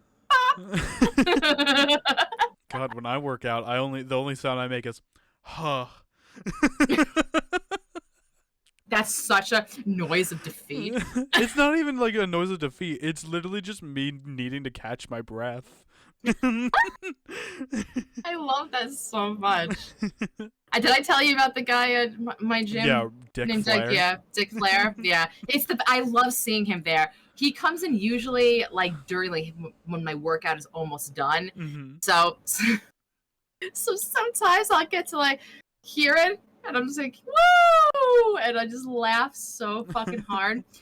So sometimes what they'll do at my gym, and they call it bonus rounds, and the coach will yell bonus, and then it'll be like, if it's boxing related, they'll be like, gloves on.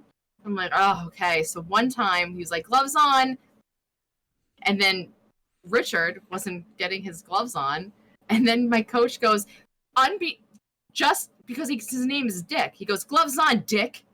And me and my friend John, who was there, just start crying, laughing. It's just like, gloves on, Dick. And it was my favorite fucking thing ever. Fucking love Dick Flair. Yeah. I love it so much. I just love our friends so much. Yeah, me too. Astra, right? Astra plays games. She's been playing Legend of Zelda Twilight Princess. You love that game. I love that game so much. I love any Legend of Zelda game. And Astra's just such a chaotic, cool being. And watching her play it has just been the best experience. Yeah, just watching her play one of my favorite games. And she's already one of my favorite streamers. Nice. I like her and Rohara are like my favorite Baldur's Gate streamers. Her, Rohara, and Midge, my fridge Fucking friend. love Rohara. Midge the fridge. Yeah, Midge the fridge, my fridge friend. Yeah, I've been loving what Rohara's been doing with her cosplays. Her cosplays are the best. Are so good. Did you know her when she did her Jimmy cosplay from At Dead of Night? It was incredible. She's gonna do it again for At Dead of Night 2. But her Jimmy outfit was the best. I think I watched her stream of At Dead of Night. I was definitely lurking. It was a long time ago, right? Oh yeah. Oh yeah. This is when Possibly. Wait, I what first year? met One Speed. Oh. Like 2 years Then ago. probably not, because Yeah. I met her last year. Okay. Yeah, it was 2 years ago she did Then never her mind. cosplay. I definitely. And I think it was her first gold cap. I was like, I know the Jimmy cosplay that she has. I've seen it, and I just wasn't sure if I'd seen her like that cosplay on stream or not. It's so nice to see when a streamer really loves a game and they just and the game allows you to keep going in and discovering new content. It's kind of like Baldur's Gate, The Quarry. There's it's just so exciting to see how excited someone gets to play this game over and over again. Mm-hmm. Even though they have played over and over again, you can still do she's doing cursed dice round. Mm-hmm. It's so cool to get so much content out of one game. Yeah. And I know for Rohara, and I don't think this is outing anything with her. She's definitely been vocal about it on Twitter, especially last year.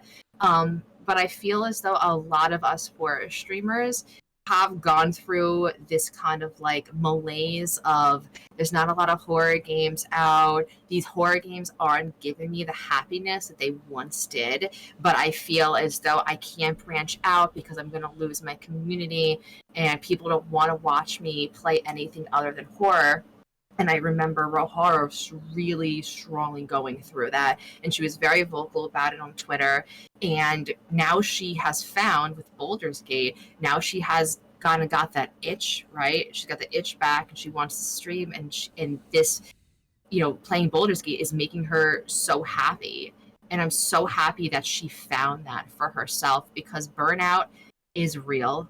And being unhappy is real. And I don't know about you, but if I'm unhappy when I'm streaming, I'm not telling you that I'm unhappy. I'm not telling my community I'm unhappy. I'm leaving that, to myself.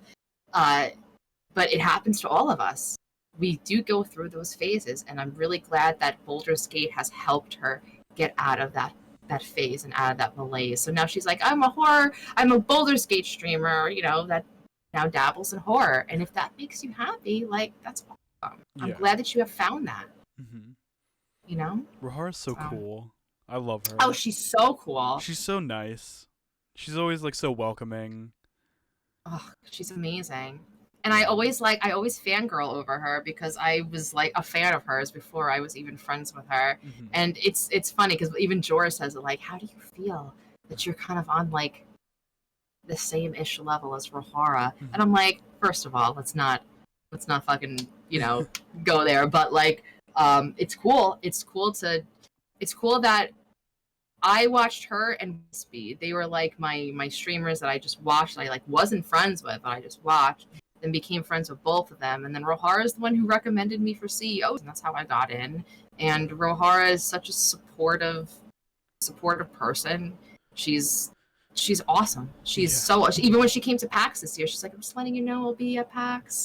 I know it's it's more close to you. If she wants to, she wants to meet. She wants to be involved. She's just so fucking cool. Yeah. She's so cool. I remember, I think the first time I met her was the day that we rated her from one of the podcast episodes. And I went back a few times, and every time she was just she felt like genuinely happy to like see me again. And I love streamers who are like that.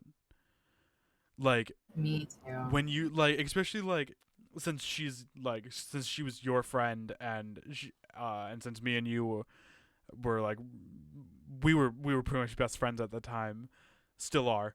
I She hate you. Yeah, I know.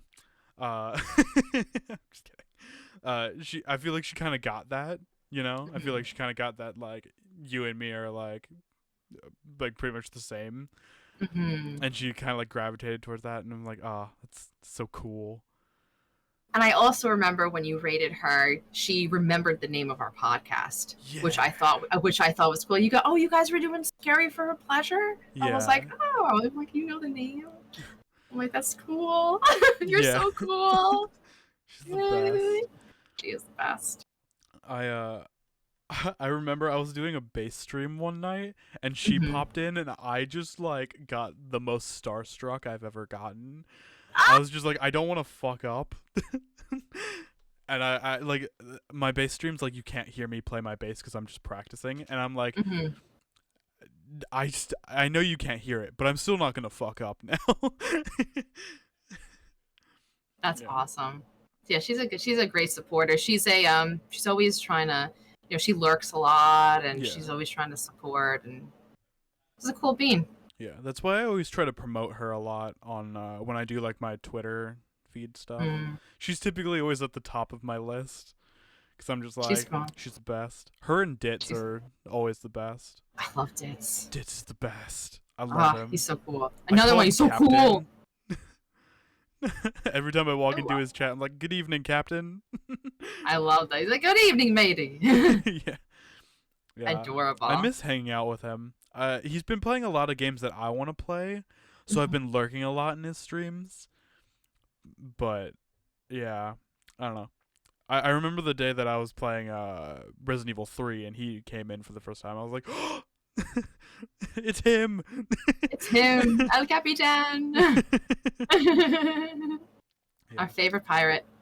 I don't know. I just met a lot. I'm just really thankful for our stream team. I've met a lot of like really cool people. A lot of my favorite streamers. Yeah.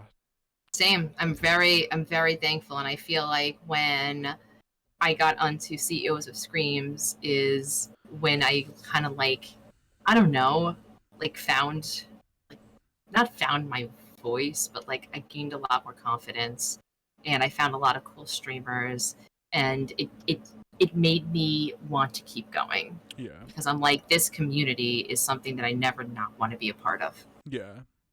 So very thankful for our CEOs of Dreams. Yeah. And that's kind of why like I worked so hard to get here. You did. And I continue to work harder to stay here. You know. I literally was like crying because as a part of like I did not review yours or Gothifire's things, to keep it fair. Yeah. And so for the end result to be you and Gothifier as first and second picks, I was like, dude, I cried. I cried. I was so happy that me and Gothy got in, because me and Gothy, I had for some reason thought that Gothy was already in. I think I got her confused with someone else. And me and her were talking about it, and we were just like, and we kind of like made like a pact, like we'll be like, by this time next year we'll be CEOs. Like a month later, we both applied. That week that where I found out that I got in was the most stressful week of my life beforehand, because I was away on vacation and I was just like, God, I'm not gonna get in. I'm not gonna get in. Like, and I found out, like, I think, not that I'd asked you, you had been like, oh yeah, you've gotten past the first two stages, and I'm like, okay, that's a lot farther than I've gotten since last time. Yeah, I don't know. It was really nice. Yeah, I couldn't see the end result. and I was like, like I knew you got past like the first like 2 drafts, and I'm like, but I couldn't see the end results, and I'm like, I don't know. I hate not knowing, but Yeah. if I knew, I still wouldn't have told you. I want you to have your moment, Yeah, for right? sure. But I was like, and then when I found out, I was like, Yeah, I'm told yes. Sumi had a hard time keeping that to herself as well. Oh yeah, I'm sure. Oh, I'm sure. Because I woke up and I got a message from her, and I was like, "Oh, this okay." Because me and her talk a lot, but I wasn't sure like what it was, and I was like, "Oh, I'll get to it later." I waited like 3 hours, opened up the message, and I was like, "Why the fuck did I wait for this? I slept too long." I slept too long. Yeah, exactly. Literally that.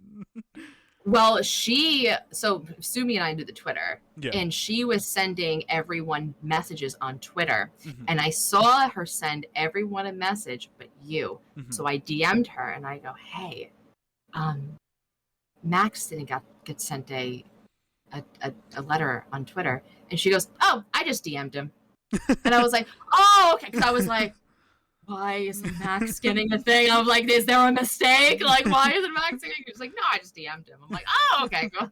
Yeah. But like the year before, this first and second pick was Corn and Jugs. Corn and Jugs. And it's just yeah. like, it's like my babies. They're all of my babies are like first and second picks each year. And I'm just like, I gotta keep up this tradition. Yeah. Who's coming up next? It's gotta be the first and second's gonna be my friends. I want the first 2 picks next year to be Radical and Ginger. Yes. We have a Radical on our stream team already, and everyone thinks it's cynical. Retro cynical. Oh, it's retro cynical. Yeah, because I thought retro cynical was Radical as well. Radical cynical, yeah. And I told him, I'm like, because he goes, everyone thinks I'm a CEO, and I'm like, I think there's a Radical in the CEOs. It's retro cynical. Yeah. The fuck? I kid you not. The first time I met Radical, I had to check the CEOs. I did too. I did too. Times. I did the same thing. Because he came in and the automatic shout out didn't go off, and I was like, oh, did I not add you? And I'm like, oh, you're not on. I was like, ass. I was like, and I said that like out loud. I'm like, I'm so sorry. He says, oh, it's okay. He's like, I tried out this year. I'll try it next year. Yeah. Well. And definitely, if you're going to try, if you tried out last year and didn't get in, definitely try again. Like, yeah, it's a lot of times people who tried out last year will get in next year. Also, network. Oh yeah, network the shit out of yourself, so that when people from the CEO see your name, they'll recognize you and be like, cool. Because if they're unrecognizable, the human thing is that when we go and we pick people, we're always going to pick people that we know. Absolutely. First, you know what I mean? And then go and look through everyone else. So, like how Radical is doing, like he's going and participating in like the CEOs. I'm like, that's how you do it. I see Radical everywhere. Too. Radical's doing what I did. Which is good. Yeah. Which is exactly what you got to do. Not even just that, on network yourself for other reasons on Twitch too. Yeah, you know what I mean? That. Build when you want to like build communities when like you're first starting off. Like networking is the best thing to do. But hanging out on other people's streams. Yeah. Truly, like I network just to make friends. That is truly all. And I've met all my favorite people from this. So. Same. And every now and then I get a little bit like that like depression hits me like a truck, and it's just like, oh, are these people really my friends? And then I'll get like a message from like you and being like, oh, you're my best friend and I love you, and I'm just like, yep, I'm doing this for the right reason. Yep, I'll stream tomorrow. Yeah, I love that. It's the like anxiety on like stream day that I get where I'm like, God, is anyone gonna show up? Is like anyone gonna like, and then you come in and I'm just like, this is exactly why I do this. Just hang out with like you and everyone. I love seeing all my friends in chat. Same. It's my hangout time. It's my socialization. I don't get to do it other than the gym. I don't get to do socialization during the day. So, Max, it is time. I do have to skedaddle. Cool. This is the raid message. This podcast will be going up on YouTube and Spotify later. Actually, I'll probably do it tomorrow because I got a lot of things to do tonight. So, tonight I will be streaming with Virgo. We will be playing Demonologist. Nice. Next week I will be playing Murder House and probably Devil May Cry 2. Fuck yeah. He keeps crying. What? He keeps crying. Who? Because Devil May Cry and the Devil May Cry too. I was like, me? I'm like, I'm sorry. I don't mean to cry. Oh, no. The devil. Devil, yeah. That's fair. Allie, what are your plans for this week? I'm definitely going to be streaming Tuesday, and 4th of July is Thursday, so probably not Thursday. So I'll find another day to stream. So I'm not sure what it is yet and what I'm going to be playing. Cool. Yeah. You can find us on twitch.tv here, yeah. You're already on my Twitch. You're here. Allie's is the Allie G Show. Yeah. I'll see you all this week. Bye.